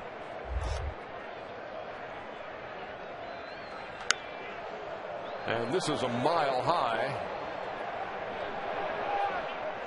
And out of play just behind the Yankee dugout.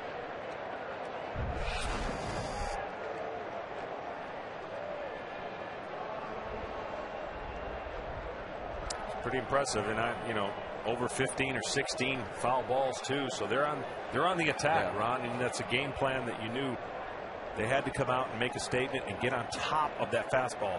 And I'm sure Clint Hurdle said, "Look, we got to attack this fastball. Don't get beat by it." That ball's hit square to straightaway center field and high off the wall.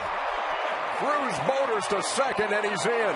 That ball missed by just a foot from going out of here.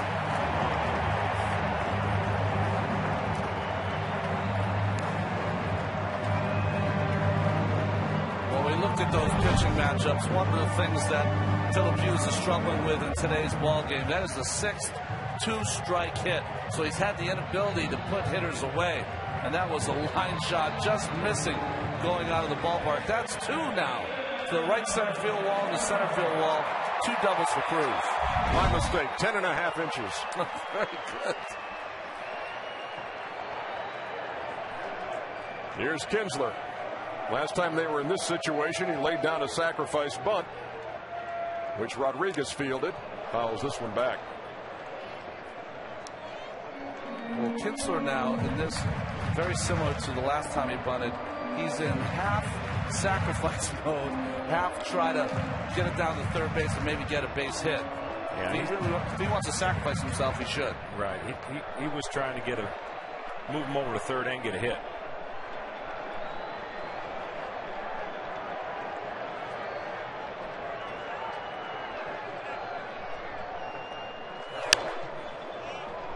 No balls and 2 strikes now to Kinsler. And the reason I liked it earlier is he traditionally is a pull hitter. And that's what you don't want unless he gets through the hole to move the runner over to third. So he took the chance, put the bunt down, put his team in a better position with having a runner on third less than 2 outs.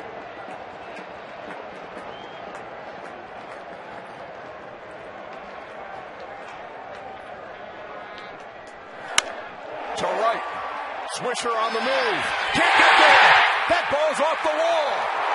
Kinsler is going to have 3. And the Rangers lead it 6-1.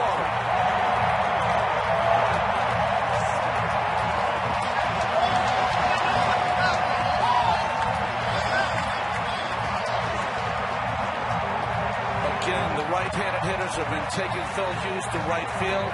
That's his 7th 2-strike hit he's given up. And this on an 0-2 pitch, trying to power past Kinsler with a fastball away. Nice try by Swisher, recognizing the part of the game, wanted to come up with a big play and thwart the hit by Kinsler, not able to come up with it. And by the time he gets to it with the hustle, a triple by Ian Kinsler. And he did him a favor. For a pull hitter, you got to go get him to pull the ball. He threw it outside. All he did was go with the pitch, got the runner over, in, and got to third. Hughes out, Chamberlain on. And here's Matt Weiner in Atlanta.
And the Yankee bullpen in this postseason, lights out. Only 1 run in those 12 innings, and stranding all 6 inherited runners. And Jabba Chamberlain inherits a situation here with a runner at third. Yeah, not a good situation to try and strand this guy with nobody out, runner on third. You know, his job is to get 3 outs and limit it to just the 1 runner. Really in the same situation they were in yesterday's ball game with the Texas. Chamberlain in to just try to keep it close enough for the Yankee hitters to maybe have one of their explosion innings.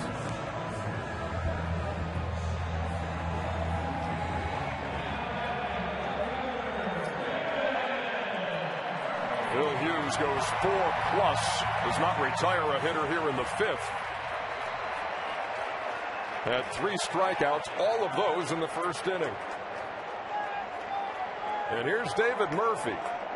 A homer, then a double. 2 runs scored, 2 runs knocked in. And another runner out there for him at third, and Ian Kinsler.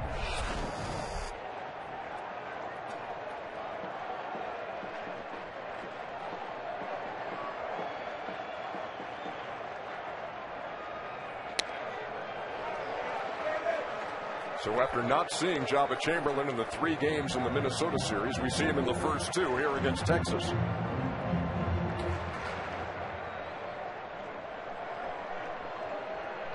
Yankees on the edge of the grass in the infield.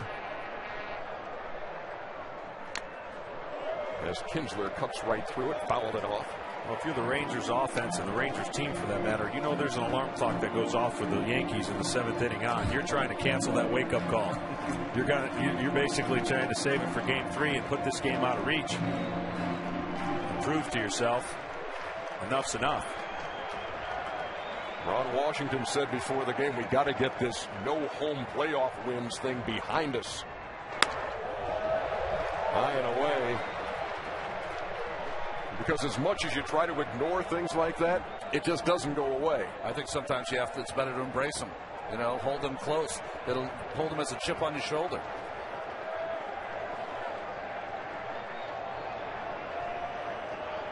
A 2-2 to David Murphy. And the count full. You know, for Jabba to be really tough, he's going to have to command his fastball, and that hard slider's got to look closer. It can't be in one zone and then a bottom zone. You know, he can change the eye level of a hitter, but it's got to be closer. That's why the hitters don't attack that really good slider, because they just saw a fastball way up.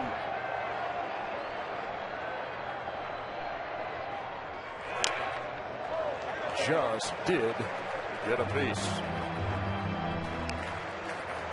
I know what you're saying, John, so it would behoove Jabba to throw more maybe down and in fastballs to the left-handed hitters, and then that slider off that fastball. Absolutely. I mean, I know a lot of hitters see the last pitch, they recognize where it was. Now, if you can start that next nasty pitch where that fastball ended up, they don't recognize the slider in that position as well. Another payoff pitch. And he got him. To the point right there. It's like you guys have played this game before, John. Let's check in with Craig Sager. Well, the Rangers are running like deer on the base paths, and the Antlers are up in their locker room. A 10-point deer that Josh Hamilton bagged with a bow last year has been above his locker all season. But when the team came to the locker room today, there was an 18-point deer. He says it's time to raise our expectations, go for bigger and better things. It was supposed to have been there yesterday, but fell off the table and the left antler broke. But a couple of screws, some glue, and some tape, and maybe that bad luck from yesterday is gone. Broken antler. Hate to see that in this league. Here's Benji Molina. Benji's a great story. Mentioned he's the oldest of the catching Molina brothers, and just a shade over 2 years ago that he got the phone call that his father had passed at the age of 58 of a heart attack right out of the blue, and he had a series of 5 phone calls from cousins and then eventually his brothers in tears talking about that. And he says he remembers and right now would give anything. He would swap it all for more time with his dad, who would come home from work, never complained about, hey, let's go play, let's go take some BP, let's go hit grounders, as he grew up in Puerto Rico. Goes down swinging here, and he said there is a book in the works. Maybe next year it'll be released, and he said it's simply a tribute to my dad for what he did for me in the 58 years that he lived.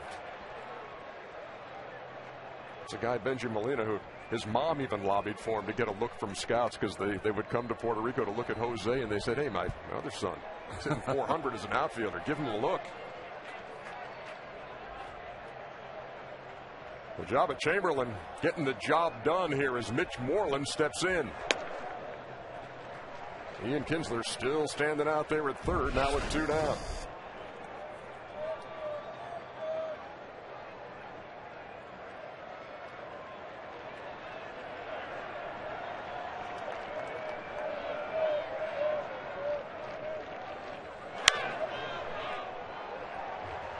ball and a strike to Mitch Moreland, the number 9 hitter in the Texas lineup. If you're just joining us, this is game 2 of the American League Championship Series between the Yankees and the Rangers, and it's a 6-1 Texas lead after the Yankees, with a spectacular 8th inning rally in game 1, took the opener 6-5. Jabba can get out of this inning. Boy, that goes a long ways, not only for his confidence, for New York, keeping him in the game, but just the opportunity to use Jabba now in other situations other than a 5-run lead or deficit. Moreland waiting on a 1-1. And Jabba a strike away from stranding Ian Kinsler at third.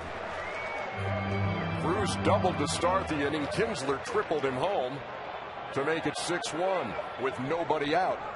Chamberlain has come on, struck out Murphy and Molina. And now he's got Moreland trying to go 3M on him here in the bottom of the 5th.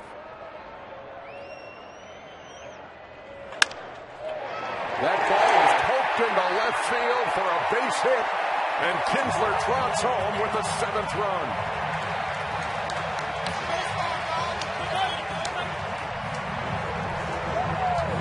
That was some nice hitting from Mitch Moreland. Got behind in the count, as many of these Texas hitters have, but the 8th 2-strike hit, and this one for an RBI. Fastball away, good pitch, just going with a pitch and finds a hole.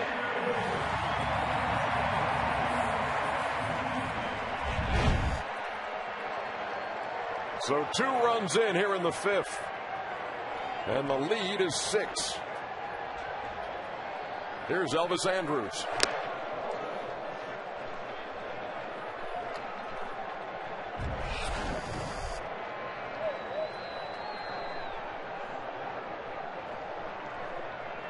You throw a pitch like that he pokes into left, Ron, I mean, what are you going to do? You're a strike away from getting out of that jam after 2 strikeouts.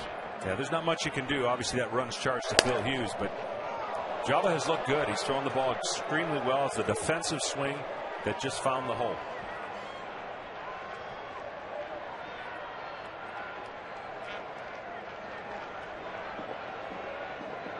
And he's thrown 2 good fastballs. You get the killer slider. See if he can put him away 0-2. With a pitch that starts over the middle and goes away from the right-handed hitter, having very little time to react.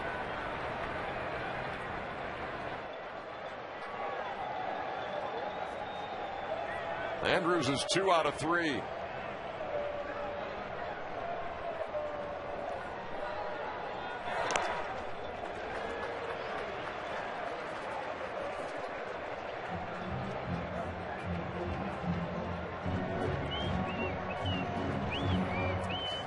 There is the Yankees starting pitcher here in game 2, Phil Hughes, who came in having never allowed a run in this ballpark in 15 1/3 innings of work. But he's been roughed up by the Rangers here in game 2.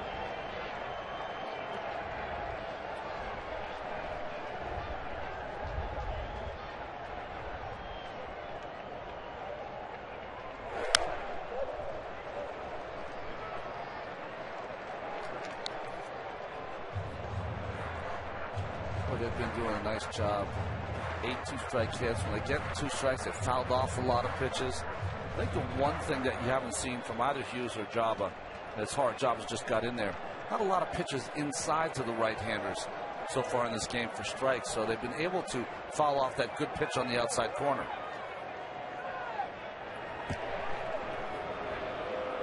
Jabba again throws over with Moreland leading from first.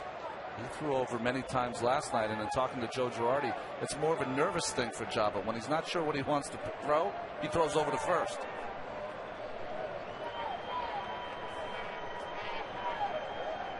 The 1-2 on the way. Grounded to second. Cano throws him out. But the Texas Rangers add to their lead. 2 more on the board. You got claws, you got antlers. You got a 6-1 lead.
Venture Card. Thanks for spending your Saturday afternoon and evening with us here on TBS. Game 2 of the ALCS. As we move to the top half of the 6th inning. 1-4-0 for the Yankees, 7-11-0 for the Texas Rangers. As Alex Rodriguez pops over there by the Texas dugout, and Mitch Moreland made the play.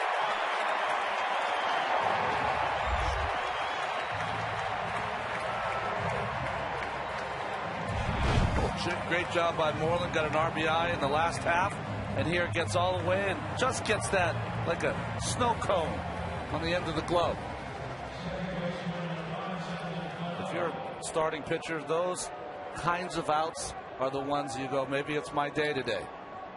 Well, you know, it's better of his day based on the run support he got during the regular seaseason, which wasn't much. He was 8-0 when he got 6+ runs, so he's doing a nice job pitching with the run support. Not everybody gets, you know, you're in tight games all the time. Not everybody knows how to pitch when you get a lot of runs because you're so used to, hey, wait a minute. Now I got room for error. I got mistakes. Here's Robinson Cano. Flied out to right in the 2nd. Doubled in the 4th. And has scored the only New York run. I just get a feeling, sitting with you two, that this is about as close as you want to get to Robinson Cano. I don't think either of you would really relish, although I'm not going to take away the competitive drive from you two. But you can take that away, too. Yeah, we don't have that either. No, this guy still does. Believe me. He'll race me to the elevator. The game's over. Well, I told you what I want to see. Yeah. Mariano Rivera facing Robinson Cano. Yes, you do. So you're thinking that's the only person who can really get him out right now? I don't know. That's why I want to see it. I don't know. He never looks out of balance. I mean, that might have been the only swing off balance. Everything looks smooth. And when he delivers his stroke, the ball just jumps.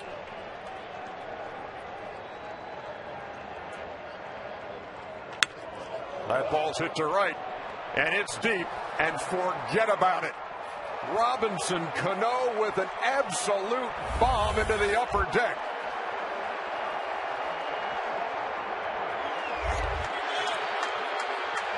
I'd say that ball jumped.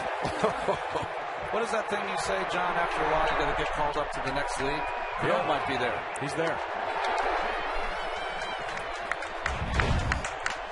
Just a hanging little curveball cutter inside. And he knew as soon as he hit it that he got all of it. Upper deck shot. Hands back. Just delivers that bat to the baseball. There's no wasted motion. Whenever you want to be a hitter, you don't want to have too many working parts. He just delivers that bat right to the baseball. And they've thrown the ball out of the upper deck back onto the field, and Nelson Cruz throws it to the ball girl and right. But what's interesting is we saw that swing in slow motion. It looks like way live. I mean, it just looks fluid. Other guys you could see they're trying to just generate power and he just fluidly generates power. Well, here's Nick Swisher. So now it's a 7-2 game. It was a solo homer in the 7th by Robinson Cano last night that lit the fuse for the New York attack. He homers here in the 6th, and they're down by 5.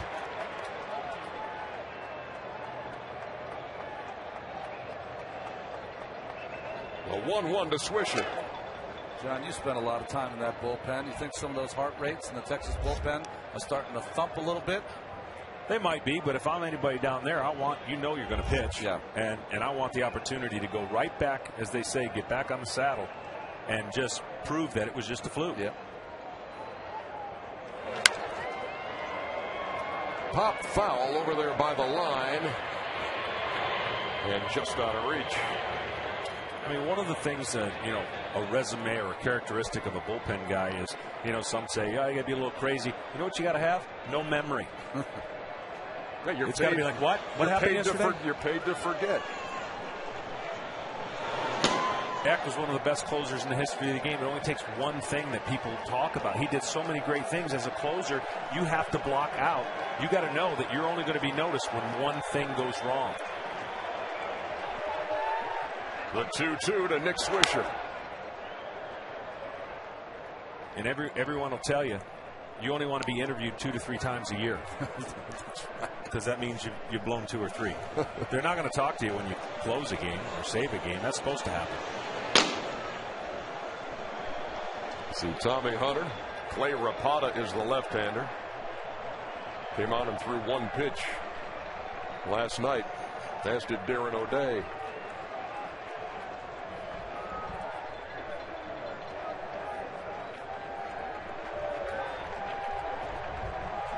Lewis working in the 6th, and he strikes out Swisher.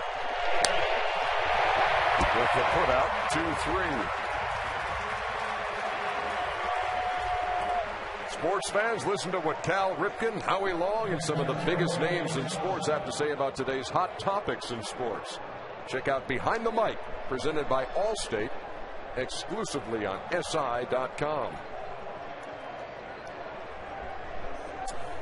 Well, Tommy Hunter was penciled in to start game 4, so all hands on deck, even in the second game. There's Jorge Posada, who's walked and struck out.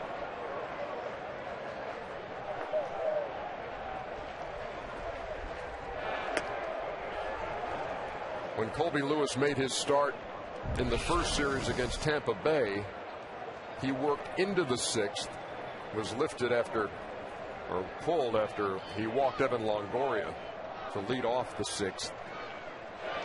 And he's working in the 6th here, giving up the solo home run to Robinson Cano. But an out away from getting out of the 6th inning with a 7-2 lead. He left that game against Tampa Bay leading 1-0. And the bullpen imploded that day. That ball's hit hard by Posada into right. 2-out single.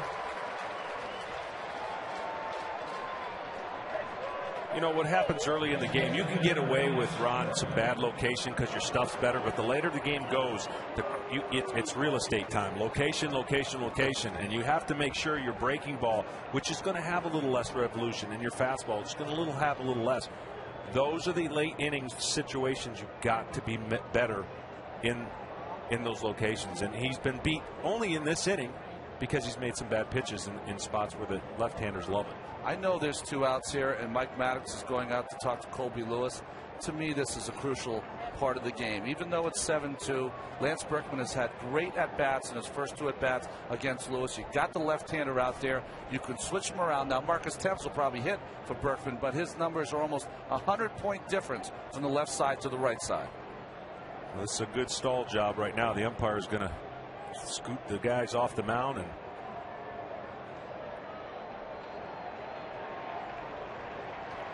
you will get a little more leeway in the postseason from the umpires, knowing that every out is critical.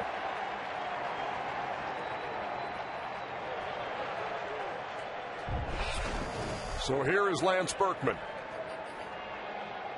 Lined out to right his first time.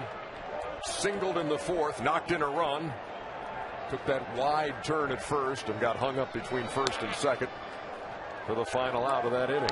And see right there, it's coming off the ball a little bit. It's not as sharp. He's left a couple of them out there. What you got to tell yourself is, inevitably, maybe your last hitter, make a pitch. Get the ball down. Mentally make yourself get the ball where you want. If they get a hit, they get a hit. 2-0. First inning, his fastball was 92. Now it's in the 87 range. Curveball's kind of rolling up there. To me, when you put your eyeballs, if you're the manager or pitching coach, it's a pitcher that's getting tired.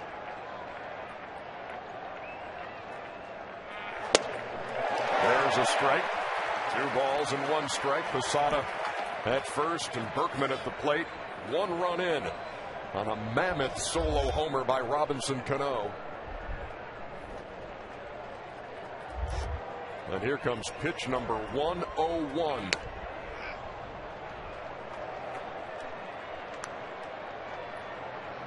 Remember that kind of nervous feeling you could kind of detect last night when we were here? It's back.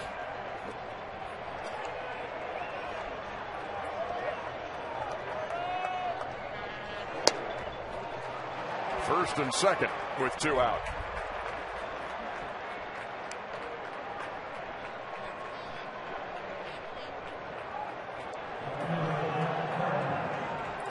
Ron Washington will go to the bullpen.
Pitch to Robinson Cano that he hit about 1,000,000 miles an hour for a base hit.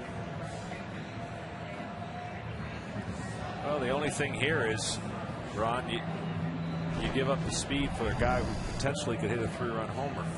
You know, the Gardner's staying in the game. Chances are he's not going to hit a 3-run homer. You pitch to him, and then maybe make the change to Derek Jeter.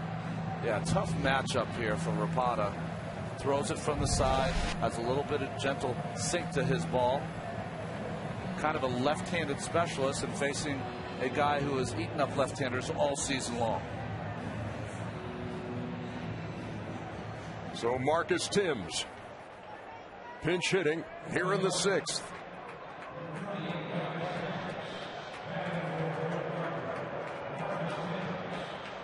And in game 1, he's the guy who delivered the go-ahead run with a broken bat single to left.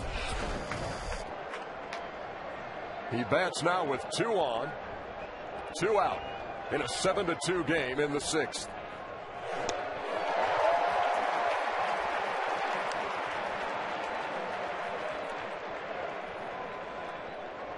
Great first pitch. Yesterday he came in and faced the left-hander and threw a fastball, and that was his only pitch of the game. Today he comes in and throws a nice off-speed pitch and gets strike 1.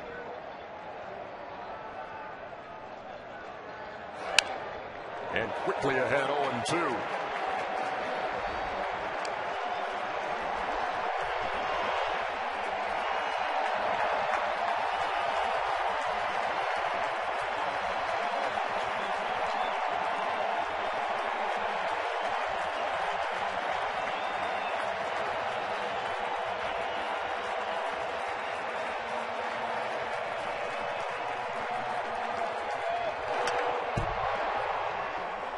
Spoiled that one to keep the count at 0-2.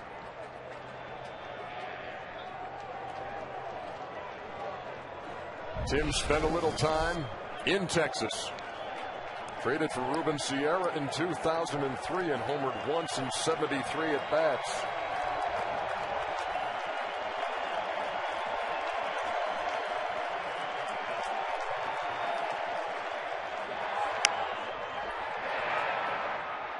Tipped out of play, foul. So Rapata right around that plate, ahead in the count 0-2. He's one of the left-handers who was not on the postseason roster in round 1 against Tampa Bay. But given the success teams have had with left-hand pitching against the Yankees, they added 2 for this series.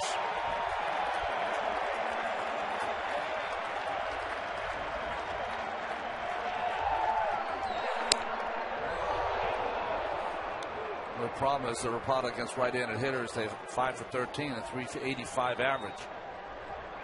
He has that slider that he throws that doesn't seem to get there, John. Just takes forever, and Thames has been way out in front.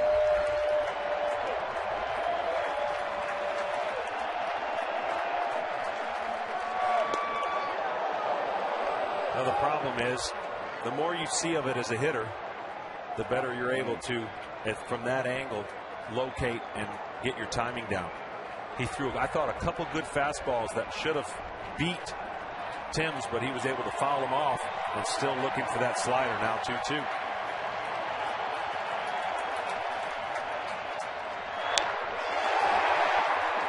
He just did stay alive.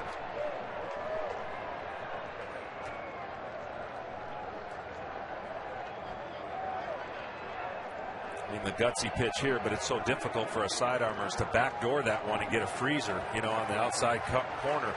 But it also brings in the meat of the plate. What he's trying to do is get it to the back foot so he can swing over the top. Nolan Ryan waiting to exhale here in the 6th.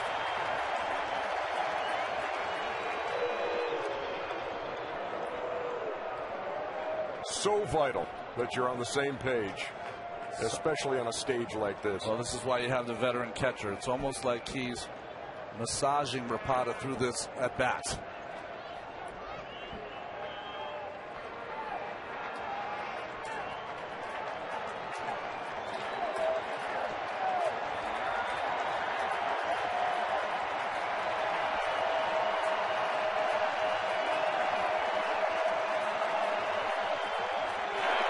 Tried to do it right there. Great call by Molina. He just didn't get the height of it.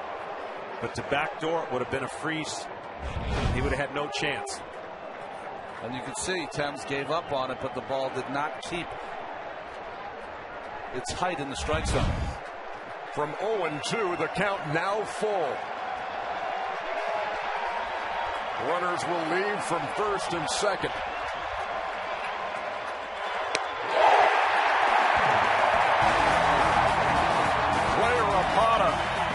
What a huge K out of the pen.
roller coaster like that. Oh, that's the greatest of all time. Rangers have been riding one of those over these first 2 games of the ALCS. Had a big lead last night. Get away as the Yankees took the opener. They lead 7-2 as we play in the bottom of the 6th now. Marcus Timms stays in the game and plays left. David Robertson is the new Yankee pitcher. And he faces Michael Young. You're not a first car kind of guy on a big roller coaster. No, thank you.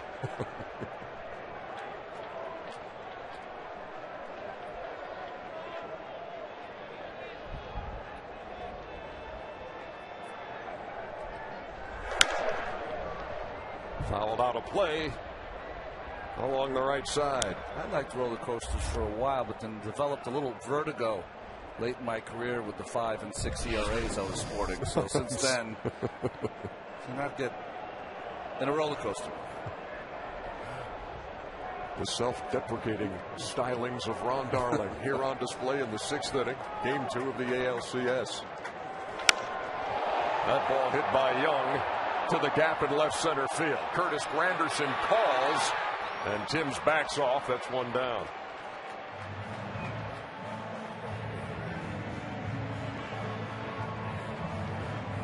Well, look at the size of them. They're talking about that play. It says, make sure you look at me because you're really big and I'm not. You see the sun there, and there's really the only sun on the field right there now is in left field.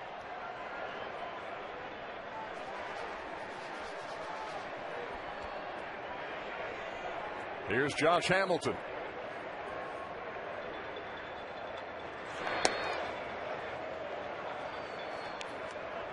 He walked in the first, intentionally walked in the second, walked in the fourth.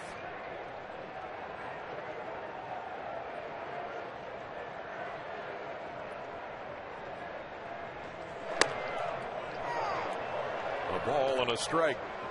Most pitchers have a 3/4 arm delivery, and they deliver the ball at the same rate with all their pitches. He is straight over the top with a really the only way he can throw his curveball is to go straight over the top. From 12 to 6, they call it. That's the break, and the fastball gets on the hitters pretty quick.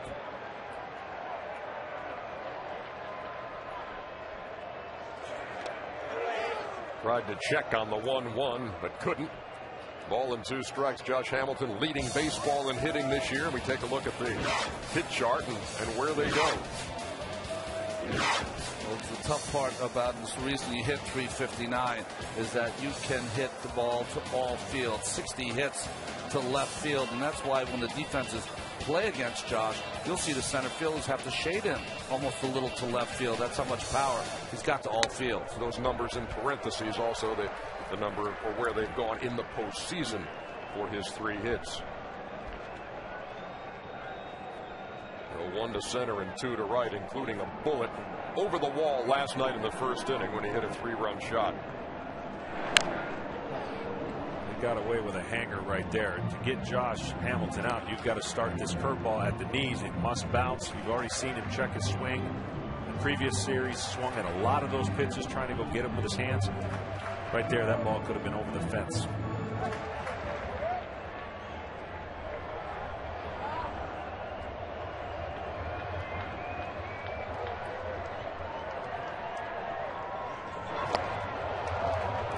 And Robertson fooled him for the second out.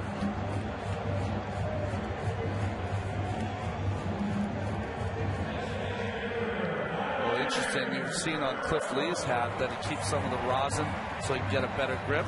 Well, Mr. Robertson goes just for the pant leg.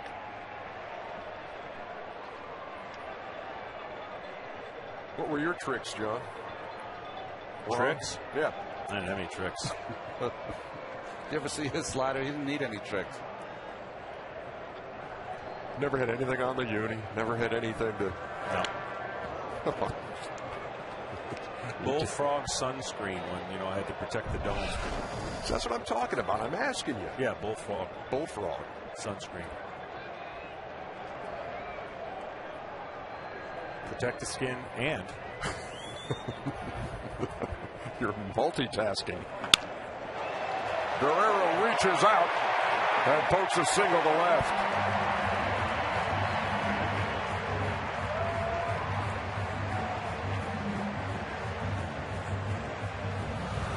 know, the rosin really is for guys who sweat a lot. Their hands sweat. You need to dry it off. If you got dry hands and dry skin, you go to the rosin. It's really not going to do much. Former teammate Steve Avery, nobody sweat more through his hands, and he was going with the rosin all the time. The rosin combined with other things, well, that can help the grip. There's a rosin bag.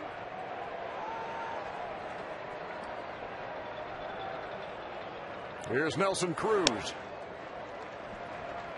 He bats with a runner at first and 2 down. So no secrets of the trade from you either, Ron? I wish I had some late in my career, and it didn't work out. But no, I didn't. There's too many things to worry about without thinking about cheating, figuring out a way to get a better grip.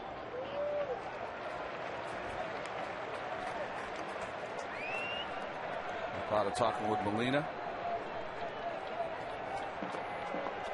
You don't want me to get into the discrepancies anyways on how a batter can have pine tar in his hands to grip the bat, but hey, look, I know how to get in your kitchen. I know. Well, you did.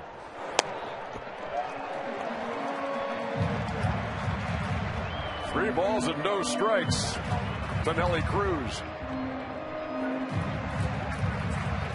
Where? Yes. Yeah, he hit a home run in Game 1 of the NLDS on a 3-0 count.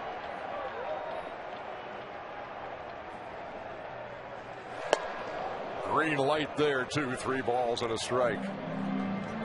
Not every hitter in baseball can swing 3-0. A manager's only going to give the responsibility to the guys that, you know, if you're going to hit 3-0, you got to pull that ball or hit that, see the ball, and not get too antsy. Cruz has doubled twice and scored twice in this one. It's a 7-2 game. He does not get cheated. 3 balls and 2 strikes.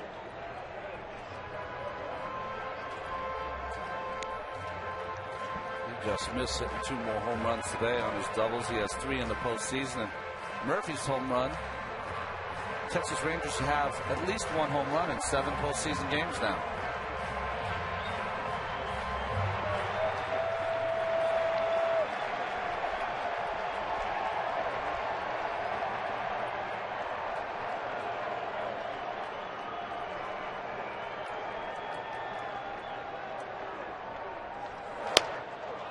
And Robertson strikes him out. Second strikeout of the inning for the right-hander. We're heading to the 7th.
Question comes from Nancy from Buffalo.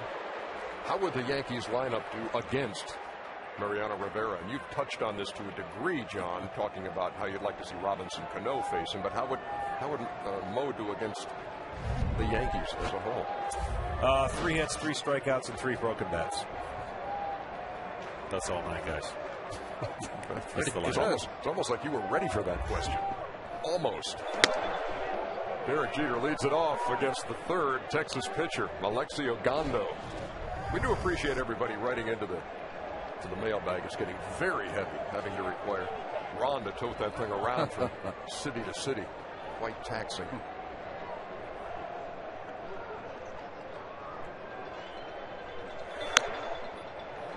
It's going to be interesting to see how Ogando reacts here. Struggled a little bit in the division series. Here's a guy that never pitched higher prior to this season, higher than the Dominican Summer League, and was just such a big part of their bullpen coming down the stretch. His ERA at home, .78. There's a strike to Jeter. He's 6'4", 185. And turned 27 years old earlier this month. Had some visa problems after the Rangers had gotten him from Oakland in 2005 and actually had to pitch in the Dominican Republic while they ironed that out. Originally an outfielder. And the count even, 2 balls and 2 strikes to the Yankee captain and leadoff hitter. Well, he's got a great fastball, as you'll see by 98. The only Achilles heel, sometimes he spins that slider right in the middle, almost a cement mixer. If he can develop that pitch and get it breaking more and consistently, he's going to be awfully hard to pick up and hit.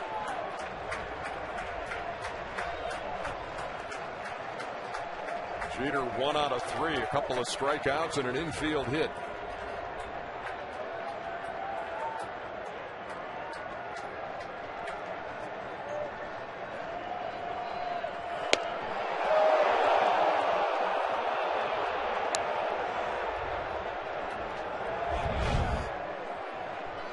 Good call by Tony Randazzo. That ball is inside.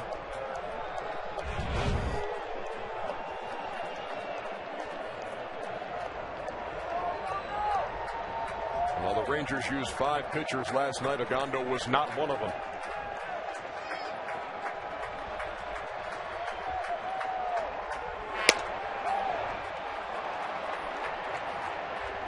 A leadoff walk in the 7th as we check in with Matt Weiner.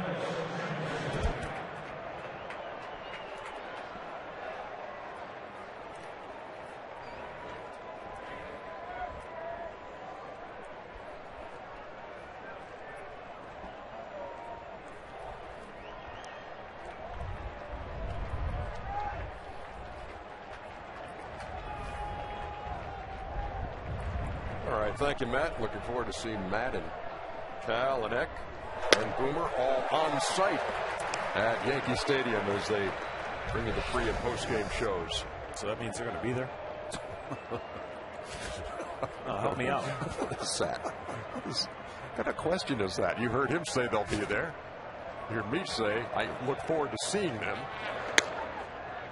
Anderson takes. Ball and a strike.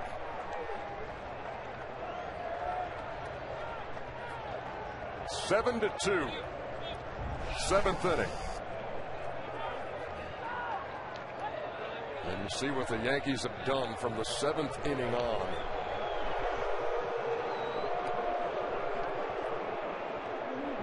And in the last 11 postseason games between these two teams, the Yankees have outscored Texas 16-0 from the 7th inning on. Hold back by Granderson. 1 ball and 2 strikes. So does Joe Girardi's crew have another one of those comebacks in store? We talked about the historical nature of last night's comeback. They had never been down by a 5-run margin going to the 7th and won the game. Well, they're down 5 in the 7th here in game 2.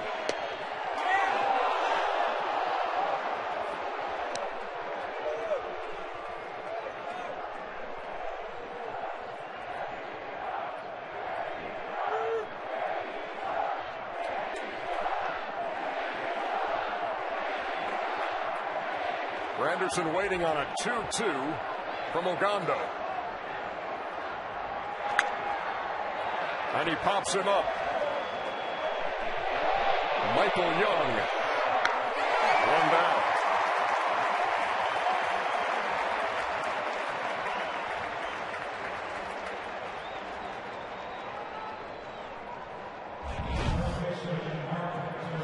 This ball kind of lost by Molina and taking charge. It was Michael Young coming in to make that play. Much easier for the third baseman than the catcher. And there you see where the sun has moved around on this field now, covering the first baseline and just a little bit in left field. Nothing like it was a couple innings ago. Here's Mark Teixeira with a runner on and one down.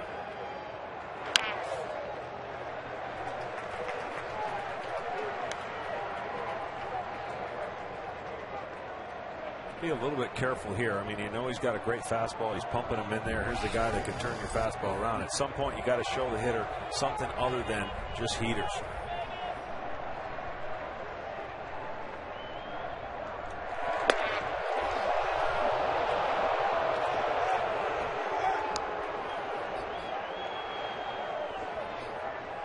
You can almost see the pain on Ron Washington's face with every single pitch.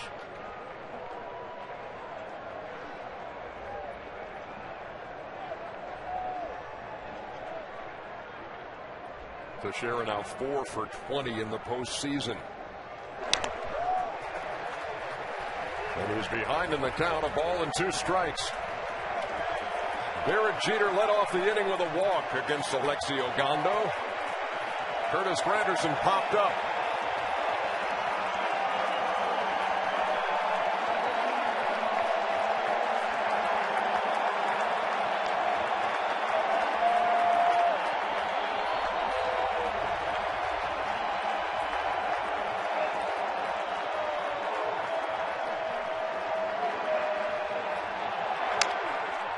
Chopper to first.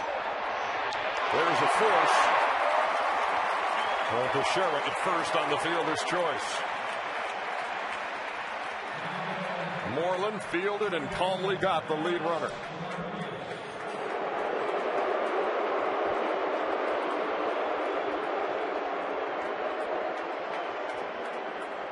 Guess who's up?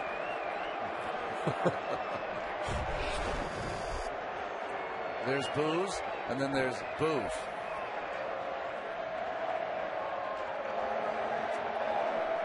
Alex Rodriguez from 2001 to 2003 hit .305 for the Rangers. Hit 156 home runs, knocked in 395.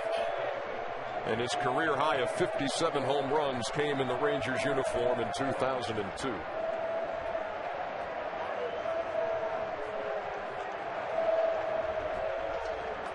Later came the admission of steroid use in his Texas days. Played here for 3 years out of that massive 10-year deal for $250 million that he signed in 2001.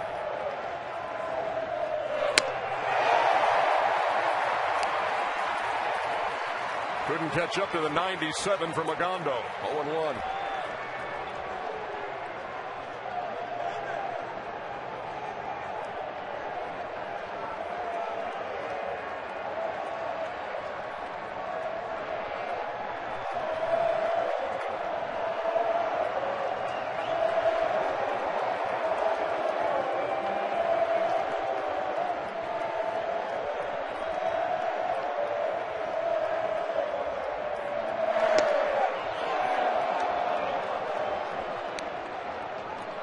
One ball, one strike in a 7-2 game.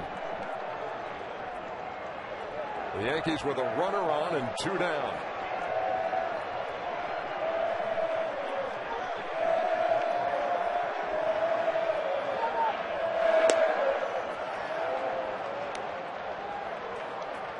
Well, Rodriguez delivered last night in the course of that big 8th inning rally.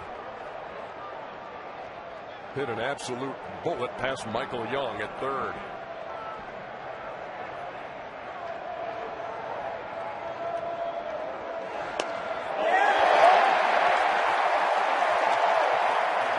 done too much here of late, including the ALCS. Last 66 at-bats here. Only a home run.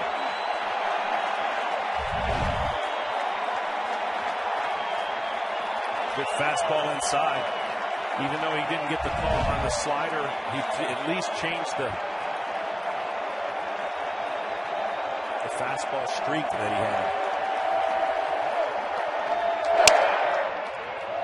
had. In the air to shallow left. Andrews back and cannot make the play.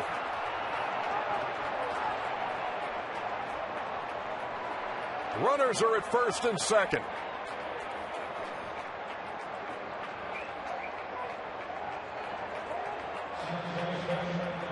Well, we saw Andrus yesterday making a fantastic catch going out in the outfield. Just wasn't able to come up with that one. Goes about as far as you'll ever see a shortstop out there. Hits on the heel of his glove and drops. I was talking about the one he caught yesterday off the bat of Robinson Cano. This one not able to come up with, and Cano coming to the plate.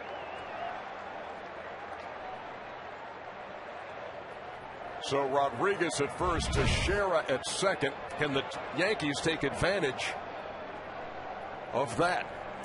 Well, safe to say there's a lot of shortstops wouldn't have got to that ball. That is a flat-out hit with almost every shortstop in baseball.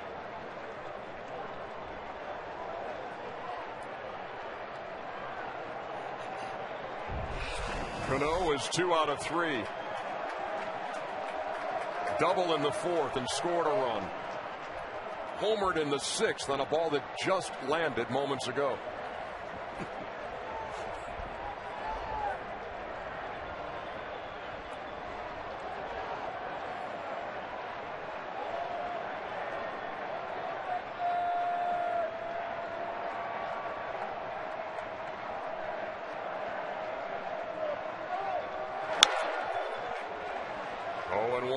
We mentioned the home run in the sixth.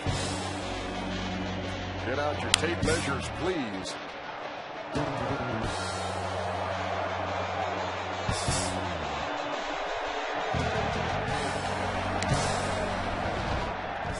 amazed at some of the people that come to the game with a glove.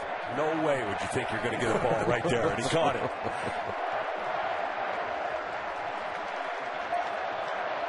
Runners lead from first and second, and Cano steps out.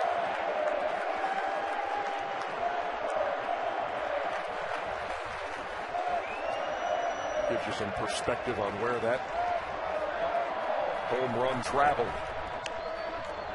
1-1.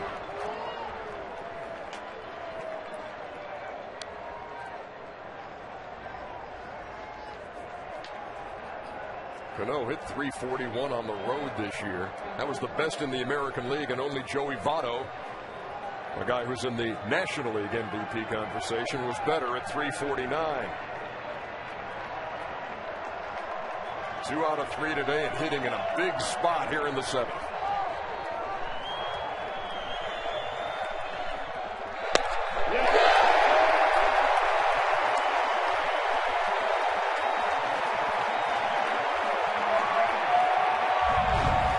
See, he didn't like it. This guy has a plate recognition about as good as anybody. He thought it was off the plate, and Molina brought it back at the last minute. Got a clutch call on a guy who has just been all over the baseball.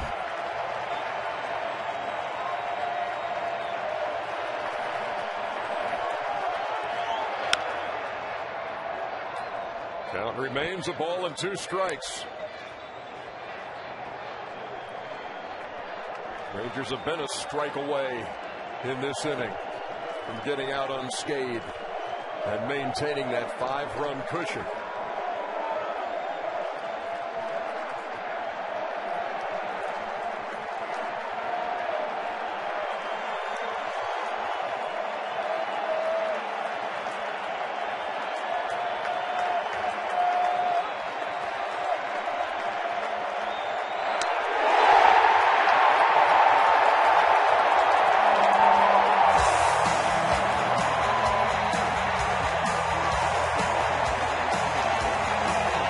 Texas, it's time to stretch.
Game 2 of the American League Championship Series here on TBS. After the Yankees staged that dramatic comeback in Game 1 to take the opener, the Rangers with a 7-2 lead as we go to the bottom half of the 7th at Rangers Ballpark in Arlington. Ernie Johnson and John Smoltz, Ron Darling at your service, Craig Sager on the field, and so a lot of eyes on that Texas bullpen today after what happened in the meltdown last night, and they have answered the challenge at this point. Yeah, they did a couple things they had to do, Ron, to feel good about themselves, get right back into it and make some adjustments. Well, made an adjustment. Rapana came in and got the big out, and then Ogando in the 7th inning. I thought that was a key inning for them. Going through the heart of the order, he was able to dispose of the hitters, and just a nice job getting them into the 8th inning. Yeah, Rapana, who only faced one hitter through one pitch last night, and that was against Robinson Cano, who had a bullet. He only faced one today, but that was Marcus Timms, a right-handed pinch hitter, and he struck him out to end the 6th with 2 runners on. And then in the 7th, Ogando got into a little trouble, but was able to strike out Cano to end the inning and maintain that 5-run cushion for Texas. They lead it 7-2.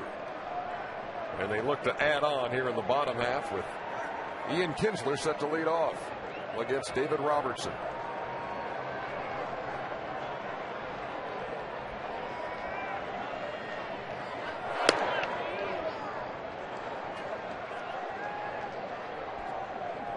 Kinsler has one of the RBIs for Texas today, a triple in the 5th that scored Nelson Cruz.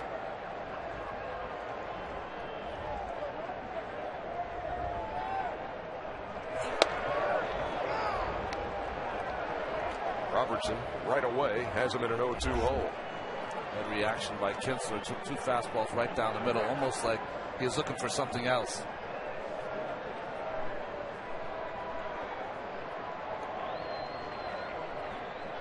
And Mike Maddox, the Rangers pitching coach, speaking with his reliever Ogando as Kinsler pops it up. 1 down as Jeter makes the play. Catch all the action of the 2010 Major League Baseball postseason on TBS and on Fox.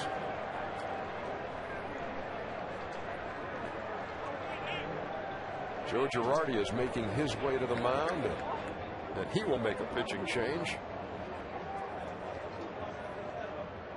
David Murphy is due up. And the lone left-hander in that New York pen is Boone Logan, who's going to get the call here in the 7th. We'll be back.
On TNT. I played there, challenging track. Maybe not for those guys, for me. Look forward to a couple of days of coverage from there. It is one of the great events to be a part of. And Boone Logan, the left-hander, has made his way on, and Ron Washington will counter with Jeff Francoeur. And Logan has to play the role of Damaso Marte, who was so good for the Yankees in their drive for their 27th last year. So in game one, the situation was kind of flip-flop. David Murphy came on and pinch hit for Jeff Francoeur. And today it's the other way around. That's a good move. You get Frenchie another at bat who's going to play a big part with 4 left-handers probably pitching if you go a 7-game series, but also you get provided with that great defense that he provides in right field.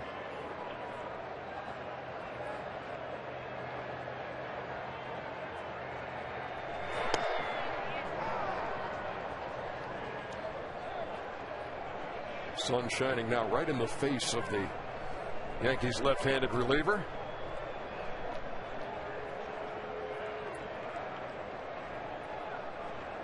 It's dinner time, local time here in Arlington.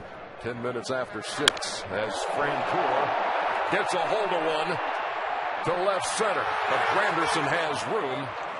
2 down.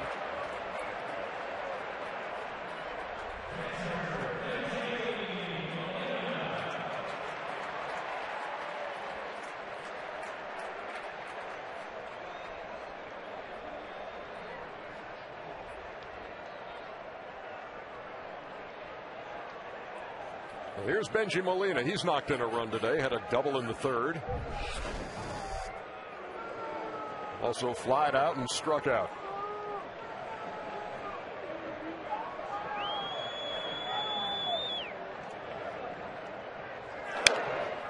Had a big cut, fouled it back 0-1. The Rangers got on the board in the 1st with 1, scored 2 in the 2nd, 2 in the 3rd, 2 in the 5th.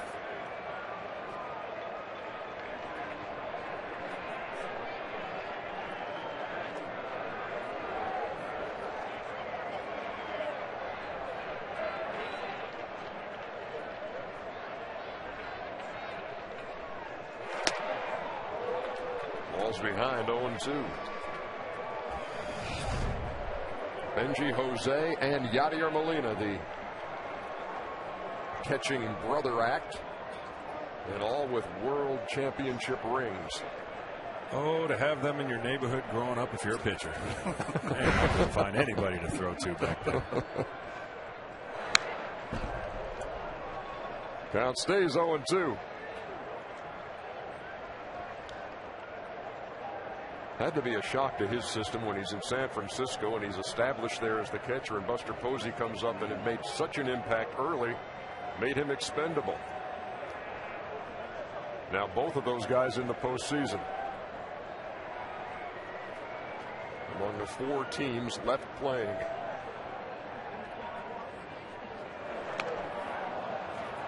And he goes down swinging for the 2nd straight time. We are through 7 innings in Arlington.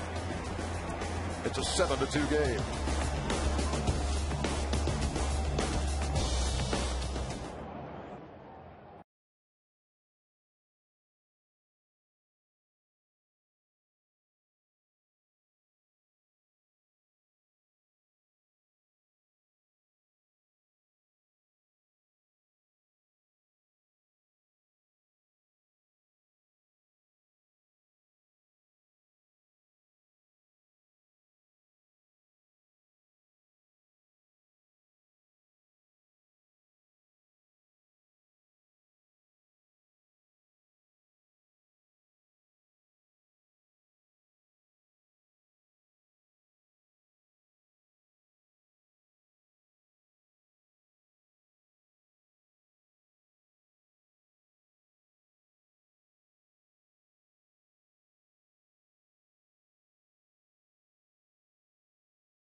Glory Days, November 16th at 10, 9 Central only on TBS. Now we move to the top half of the 8th. Texas Rangers 6 outs away from their first home postseason win. Jeff Francoeur, the new right fielder. Nelson Cruz moves from right to left. And Darren Oliver is the new Ranger pitcher. The ball to Nick Swisher. Now you revisit last night. He came on in relief in the 8th and faced 2 hitters, Swisher and Teixeira. Walked them both.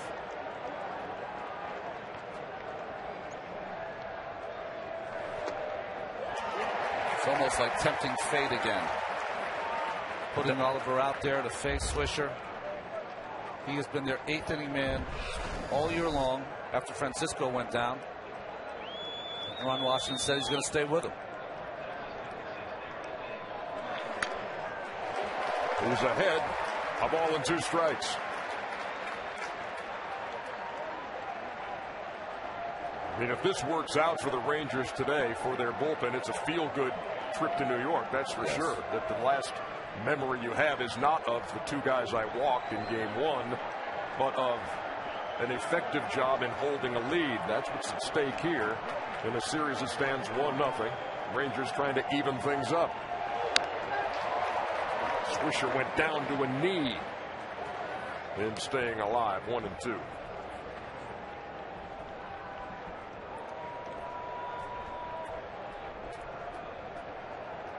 A feel-good moment, if they can hold this lead, will definitely affect the bullpen. A bullpen that might not have to work in game 3 as they've got Cliff Lee, their ace, going.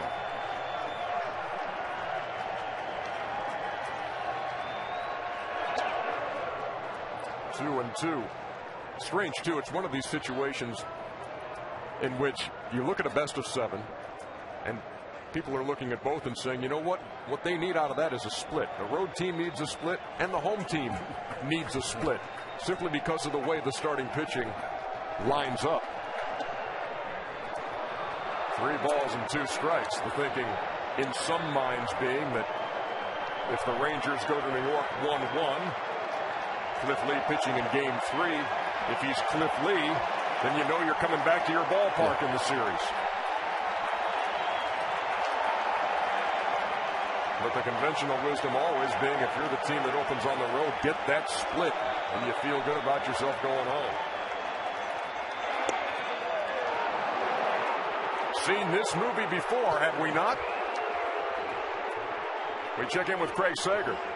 Well, I know one person who doesn't want to see this thing happen all over again, and that's Darren Oliver's mother, Hazel. I asked him if he slept well last night. He goes, Vlad, I keep consoling my mom. She was in tears, kept telling me how bad she felt for me. I said she was married to Major League Baseball player Bob Oliver. He said, man, she didn't get nervous when he played, but when her baby's on the mound, she's a nervous wreck. Thank you very much, Craig. Well, when he came on last night, he could turn 2 switch hitters around to the right side. Teixeira was the second one last night. Posada's the second one tonight. And more importantly, the guy on deck, too. We've seen the numbers turned around as a right-hander. Not very good. He struggled as a left-hander. Pretty darn good. Swisher with the lead at first, and Posada waits. 0-2.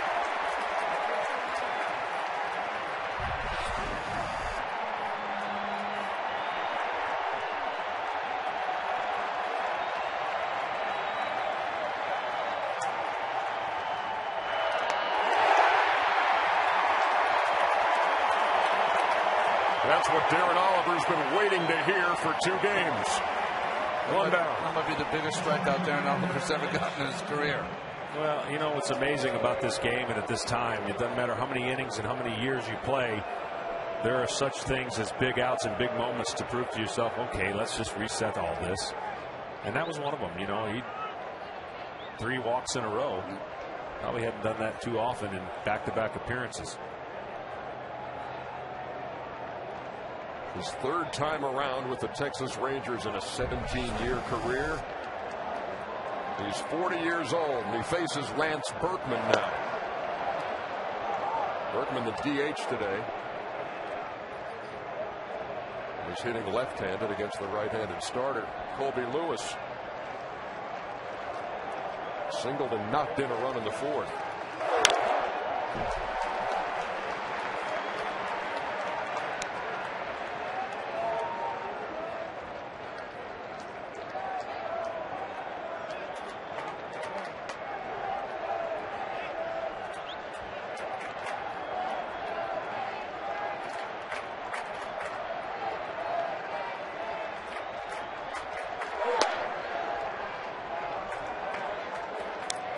Go ahead. If Joe. this game holds the form, game 3 really could determine whether or not CC pitches game 4 or not.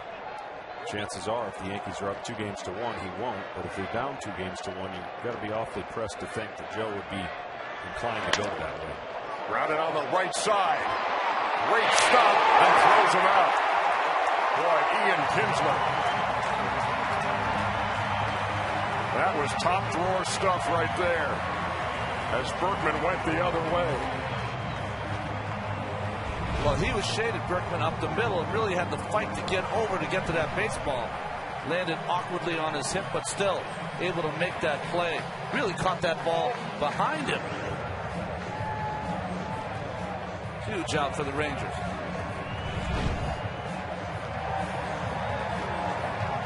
That's a difference between having runners at first and third with 1 out and a runner at second with 2. If that ball gets by, Kinsler at second.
To third. Young with the stop. The throw across. Got him. The Texas defense bails him out in the 8th. We head to the bottom half.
TNT, True TV, and CBS.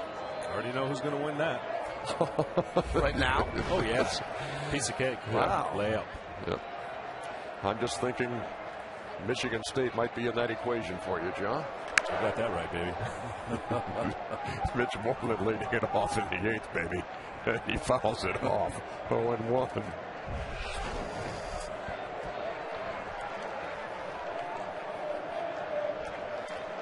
If you're wondering what the longest winning streak against a single team in postseason baseball history is, I'm about to fill you in. Boy, is that a tease as he fouls it back. The Red Sox beat the Angels 11 straight times. That is the record. The Yankees have beaten Texas 10 in a row. And the Rangers are 3 outs away now from getting that off of their back.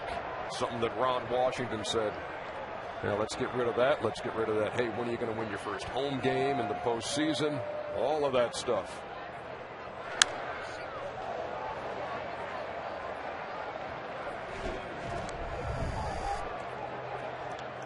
And there you see that Yankee Ranger 10-game streak tied with the A's domination of the Red Sox from 88 to 03.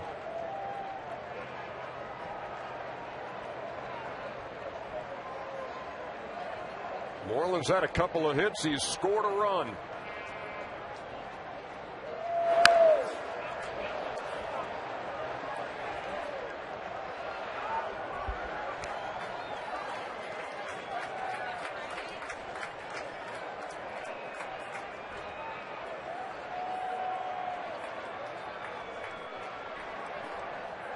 Boone Logan, the 4th Yankee pitcher, started with Phil Hughes and then Java Chamberlain, David Robertson.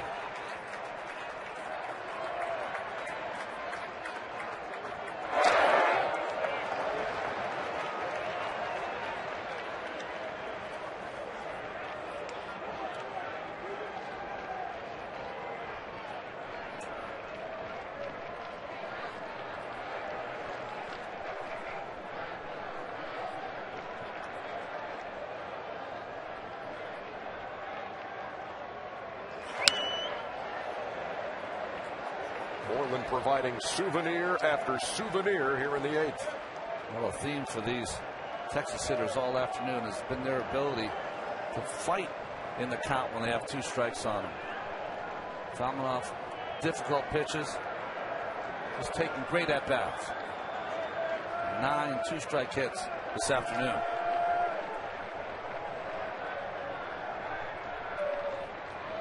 The 1-2.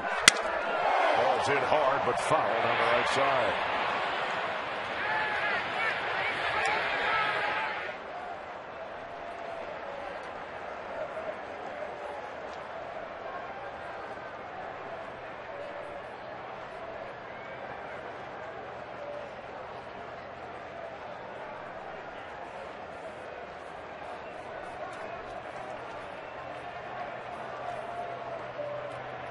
Josh Hamilton, Benji Molina in the foreground. So Johnny Narin in the background there too. One of the special coaches for this team. In fact, he's the guy who is with Josh Hamilton every step of the way, as the well-chronicled situation of Josh Hamilton and recovery from drug addiction. Johnny Narin's the guy who coached him when he was a kid in North Carolina.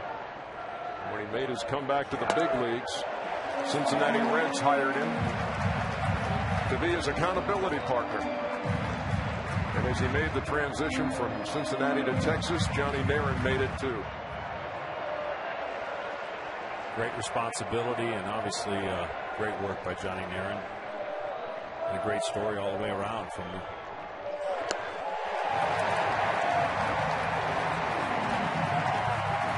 Mitch Moreland works a walk to lead off the 8th.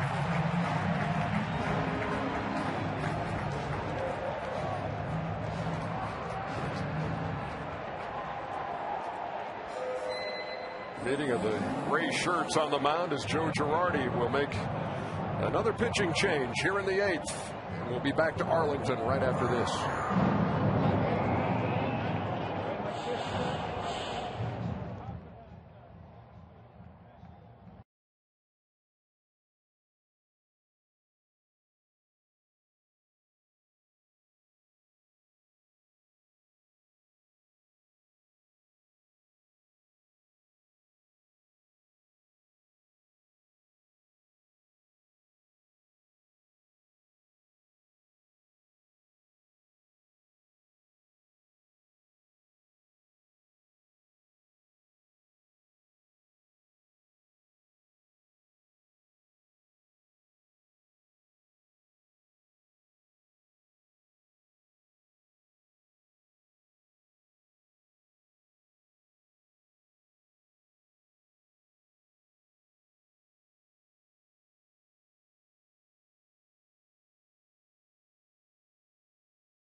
And it is Sergio Mitre, the right-hander. Well, Sergio Mitre has pitched a complete game down in the bullpen. He was up early with Phil Hughes in the 2nd and 3rd innings, so he should be comfortably loose here, coming on to pitch in the 8th inning.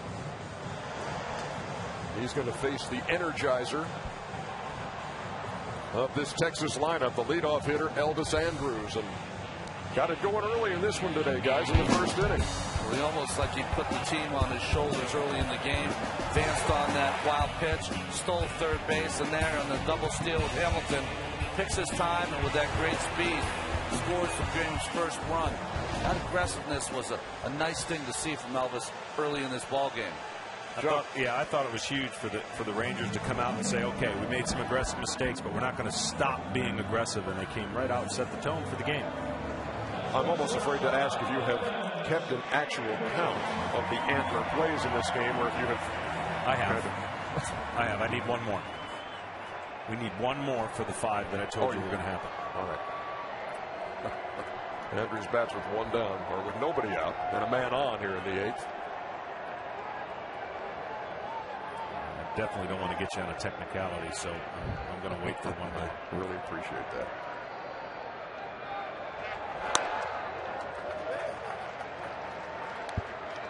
So Andrews with that infield hit in the 1st, singled in the 2nd, lined to 2nd in the 3rd, and grounded to 2nd in the 5th.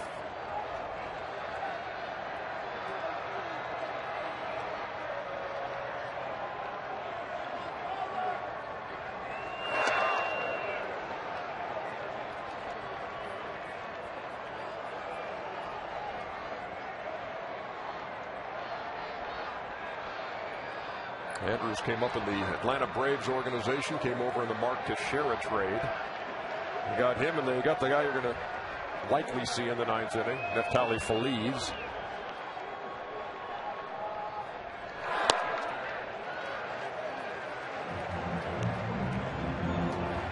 When you look at Elvis Andrews, I think you'd be remiss if you didn't talk about Omar Vizquel, who was over here in his rookie campaign, helping him along to learn the position of shortstop. Omar, of course, one of the best that ever played the position. And one of those rarities of an everyday player in his 40s, still performing at a high level as he did for the White Sox this year. And moving over to 3rd base was Omar Vizquel.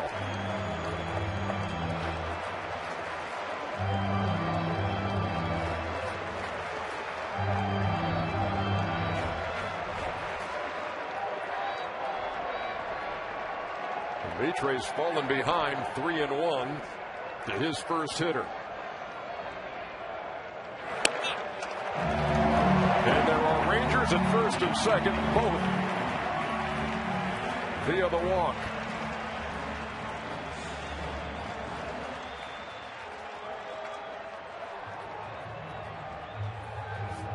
CC last night, Phil Hughes today. You know, we've talked about the tough road last night, the bullpen for the Angels. for the Rangers. But you also have to talk about the two starters here for the Yankees have not got off to great starts. Yeah, they really haven't. And, you know, for the Yankees, they've been able to get by at this point. If they can get the split, then they need a perfect game out of Andy Pettitte. Michael Young to short. 6-4-3 with a runner moving to third, but 2 down.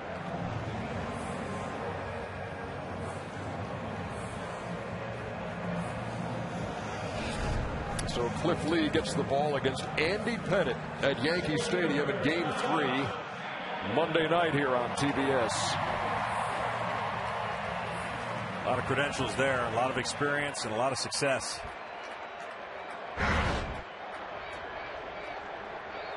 And there is Cliff Lee as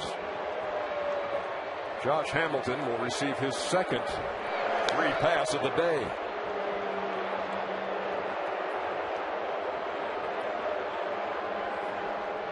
So Hamilton has been to the plate 5 times in this game and has not put the ball in play.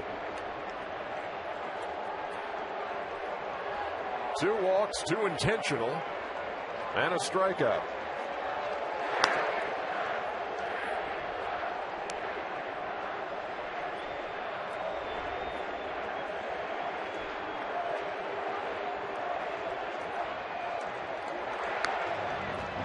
So for the second time in this game, Vlad Guerrero will come to the plate following an intentional pass to Hamilton with 2 outs. In the second, he hit a ball at Rodriguez, who handled it himself and got a force at third to end the inning.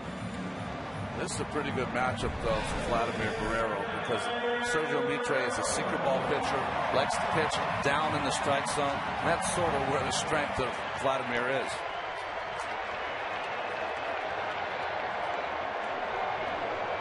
So they're at first and third with 2 out. Rangers trying to add to a 5-run advantage.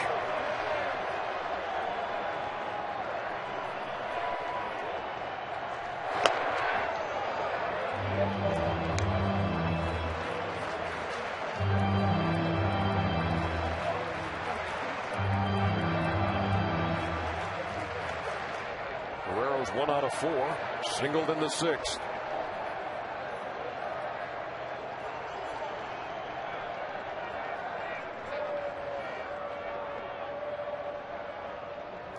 Runner going.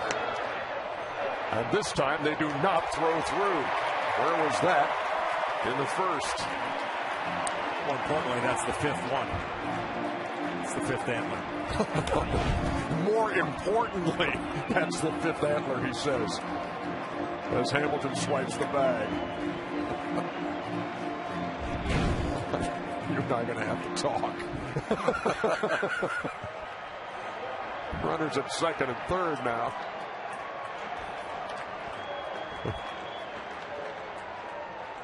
And an 0-2 count to Guerrero.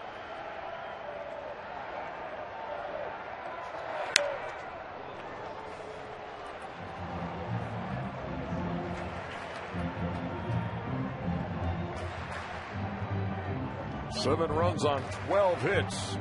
No errors for Texas. 2-7-0 for the Yankees. We play in the bottom half of the 8th.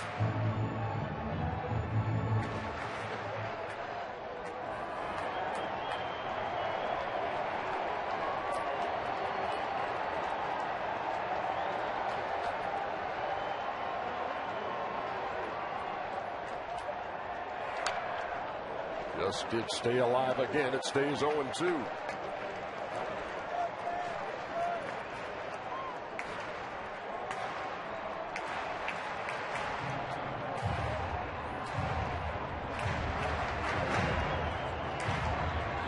Just got that door open just a crack, does Neftali Feliz. Watching the action in the bottom half of the 8th.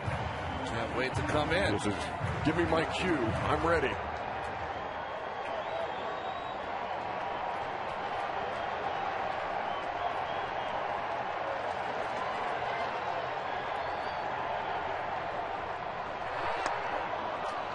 He gets Guerrero swinging. And more importantly, John, that's the third out. That is the third. We head to the ninth in Texas.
Venture card.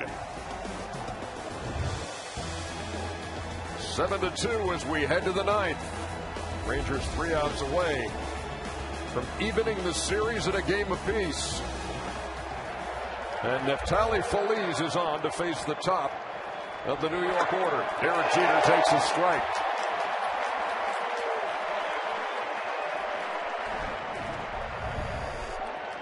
Feliz just 22 years old. He was 21 when the season started. Saved 40 games, third most in the American League.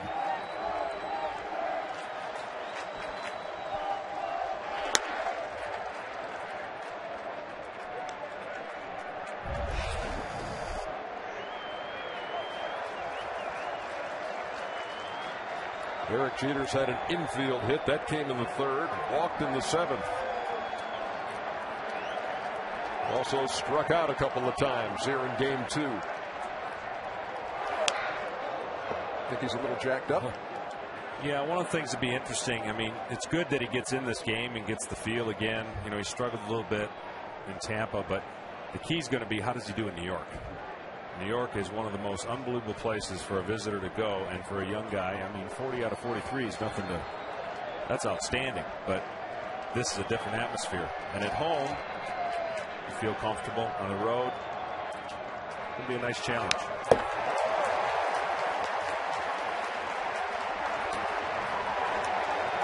Baseball parlance, Sean, easy gas. Just really doesn't put a lot of effort to it. 98 miles an hour.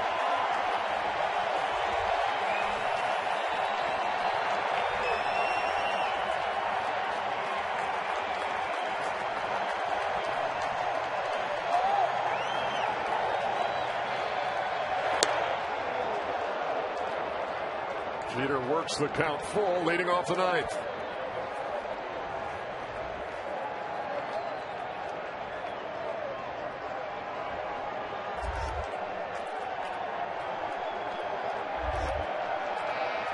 "36-year-old Derek Jeter, 22-year-old Neftali Feliz. Run away.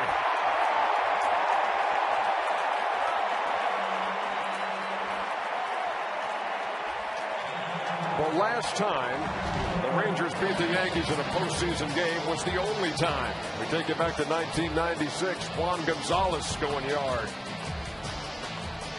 And John Burkett getting it done on the mound. That was the first game of that 1996 best of 5. And they haven't beaten the Yankees since.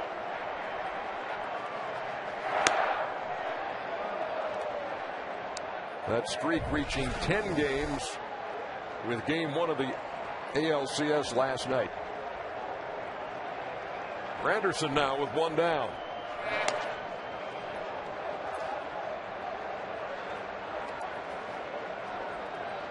Interesting to watch such a young guy get on the national stage the first time. Always the same, right, John? Overthrowing just a little bit. Hard to rein in all those emotions that you have out on the mound.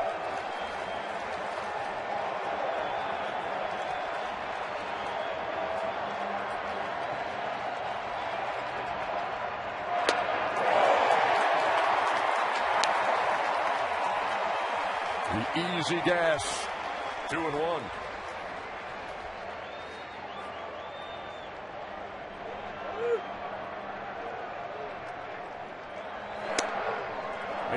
I know he's blessed with a fastball, but at some point in this series, especially in New York, going to have to get another pitch over. The short porch and right, with the way the Yankee hitters just stay in there and beat you to death on fastballs, he's got a great one. That ball's hit pretty well toward the pole, but foul. But at some point, Ron, he's going to have to, he doesn't have to do it now, but he's going to have to get that second pitch over.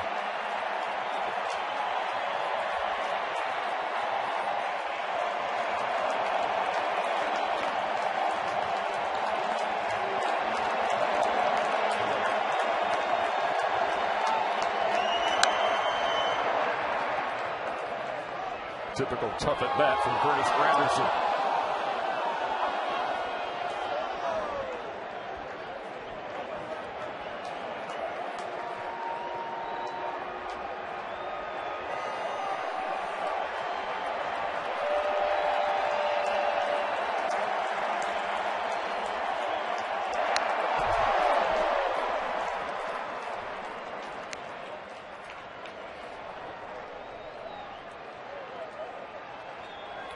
When they get on their playing ride, they're going to have to be happy with the starting efforts from their starting pitchers who were both knocked out early. They're going to get a split here, but really the ones that are going to be riding the wave of emotion are going to be the Rangers.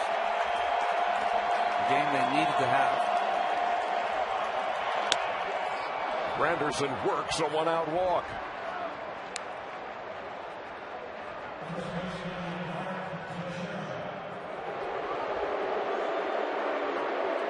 We invite you to stay tuned for Inside MLB, presented by Captain Morgan, Matt Weiner, Cal Ripken, Dennis Eckersley, and David Wells. Bring you highlights of today's games and all the post-game chatter from Game 2 of the American League Championship Series. In Atlanta today. New York on Monday. They'll be in New York with us on Monday. Great. Here's Teixeira.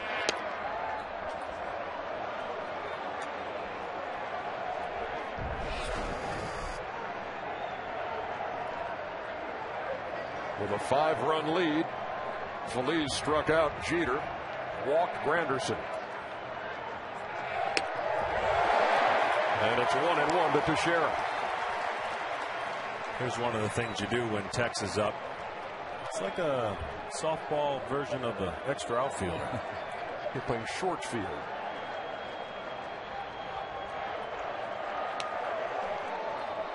There he threw a breaking pitch, missed.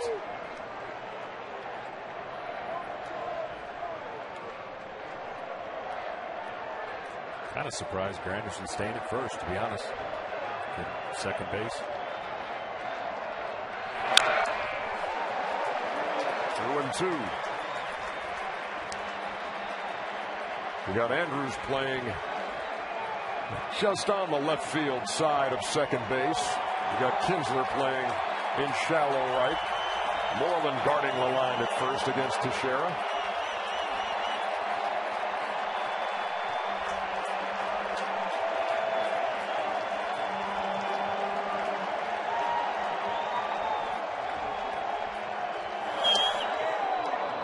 And another full count. Feliz had said in the first series when he made his debut in the postseason that he didn't like the mound in Tampa Bay, that was stepping in a hole, and it wasn't.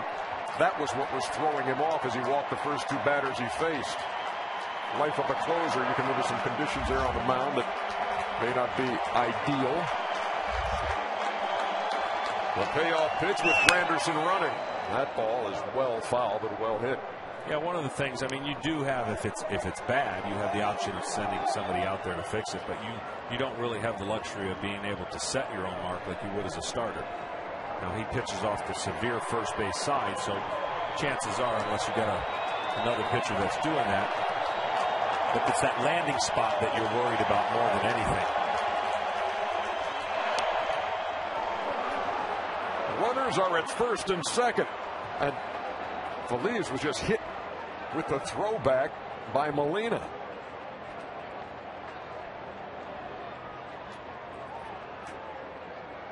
Take another look at that, see where it caught him, if we've got that. But he was caught unaware. Looks okay. Ron Washington talking to him. That just gives you another indication the nerves that are affecting Feliz. You know, he's out there, the manager who usually doesn't come out there has to talk to him. And you see here Feliz with the throw from Molina. Looking down, not looking at Molina. Angry at himself for walking Teixeira. 22 years old. Yes, he has 40 saves. He's never been on this stage as they try to help him grow up postseason style right in front of your eyes. And what this is, it's a classic case of, you know, walks are worse than hits. He could have given up 2 hits, and it's not. It really isn't the same. But when you feel like you're giving the Yankees free chances, and you're mad at yourself for not really being able to find the strike zone, well, it has an adverse effect that you want to stop right now. Runners at first and second with 1 out here in the 9th. And a strike to A-Rod. We're also seeing extra pitches that might help them in at bats later in the series.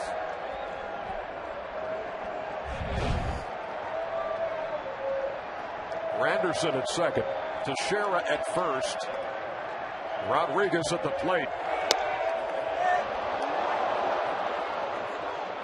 Even though he did not get that call, that was a very effective pitch. It changes the view of the hitters. You don't just get locked in on fastball, fastball, fastball. It'd be great if he could double up on that pitch, wouldn't it, John? Sure would.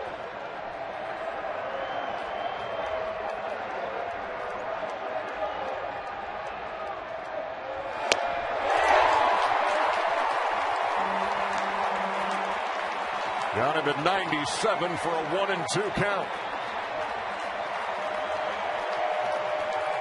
They are desperate here to see something they have never seen in Arlington, and that is a postseason win by the Rangers.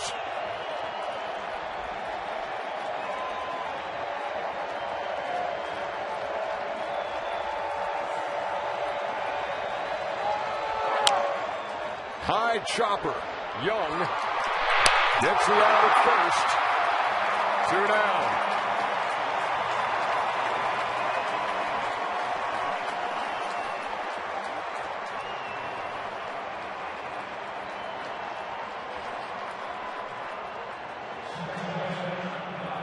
Saw an exchange there too, there from the kid shortstop Elvis Andrews to the kid closer Neftali Feliz. A little clenched fist, and here we go, one more.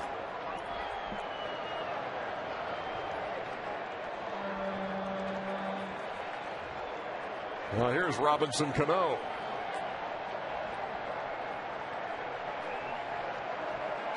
This is one thing the Rangers are going to have to get better at, though. 7 walks today. Can't do that at Yankee Stadium, although none of them have scored.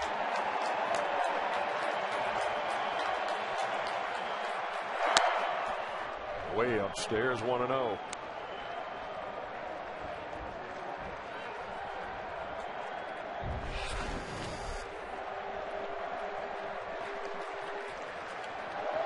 Phillies working with the luxury of a 5-run cushion.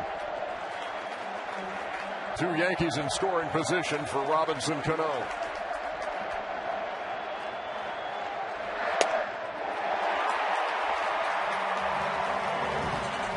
So that even if he were to do this, they would still have the lead.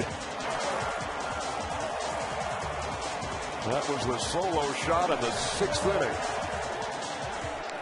which provided the Yankees with their 2nd run. They haven't scored since.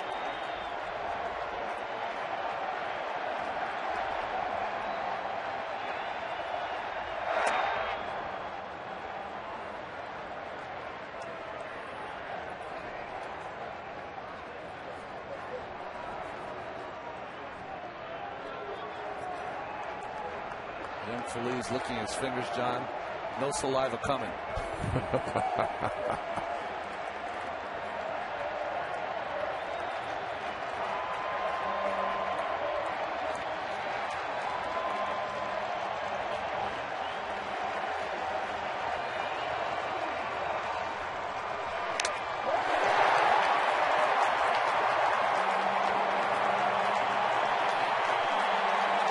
We've got to give it to this crowd. They've been on their feet a lot today.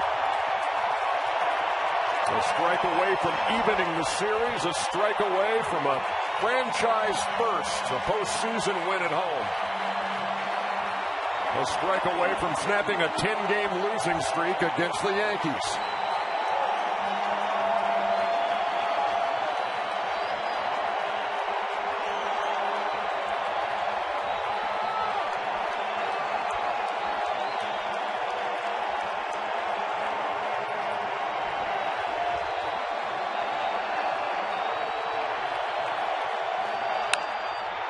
To left field.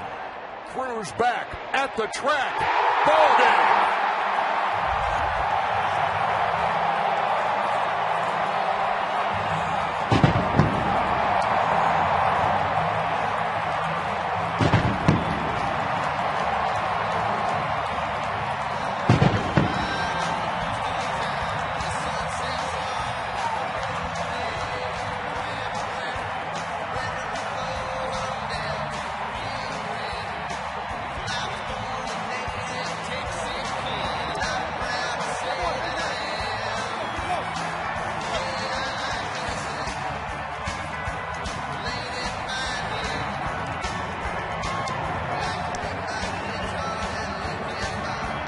From 1961 to 71 as the Washington Senators, it never happened. From 1972 through 2010, it had never happened until right now. A postseason win in front of the home folks. And the Rangers pull it off to even the series at a game apiece. As we head to New York for games 3, 4, and 5 of the American League Championship Series.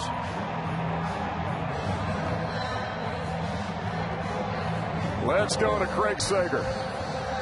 Well, thank you very much. Nelly Cruz is sensational postseason so far. 7 extra base hits, but I think you're more proud of catching that final out and getting this victory. You kept the ball. Yeah, definitely. We want to get out of that. Hopefully, we come back and go to New York and do the same. We keep talking about it's been 10 consecutive losses to the Yankees in the postseason. You haven't been here for all of them, but you keep hearing those questions. You're breaking new ground, finally winning a home game here in the postseason. What's this mean in terms of the whole series? It's mean a lot. We definitely have to get those wins here home. Kobe Leo do a great job, and the bullpen come up and do his job also. I don't think the Yankees gonna do every day what they did yesterday. We talk about Rangers baseball, obviously defense, pitching, but the Antlers were out tonight. So the double steal in the first, how did that loosen this team up after what happened last night? Was disappointed last night. We don't want to worry what happened the day before. We worry about what was going to happen today. We come up strong and do what we job. How gratifying was it to have the bullpen redeem itself with such great outings by Rapata, Oliver, O'Day? They've been doing that all year long, during the season. I don't know why they cannot do that in the postseason also. Well, congratulations. See you in New York. Thank you. All right, thank you very much, Craig. And Nelson Cruz, our final score tonight. The Rangers win it 7-2 to even the series at a game apiece. Be sure to tune in on Monday on TBS for Game 3 of the Rangers and Yankees. Coverage begins at 7:30 Eastern with TBS MLB On Deck, presented by Jeep. For Ron Darling and John Smoltz and Greg Sager and the rest of the crew, this is Ernie Johnson saying goodnight from Arlington. TBS is your exclusive home for the American League Championship Series. Now stay tuned for Inside MLB presented by Captain Morgan. And remember to drink responsibly.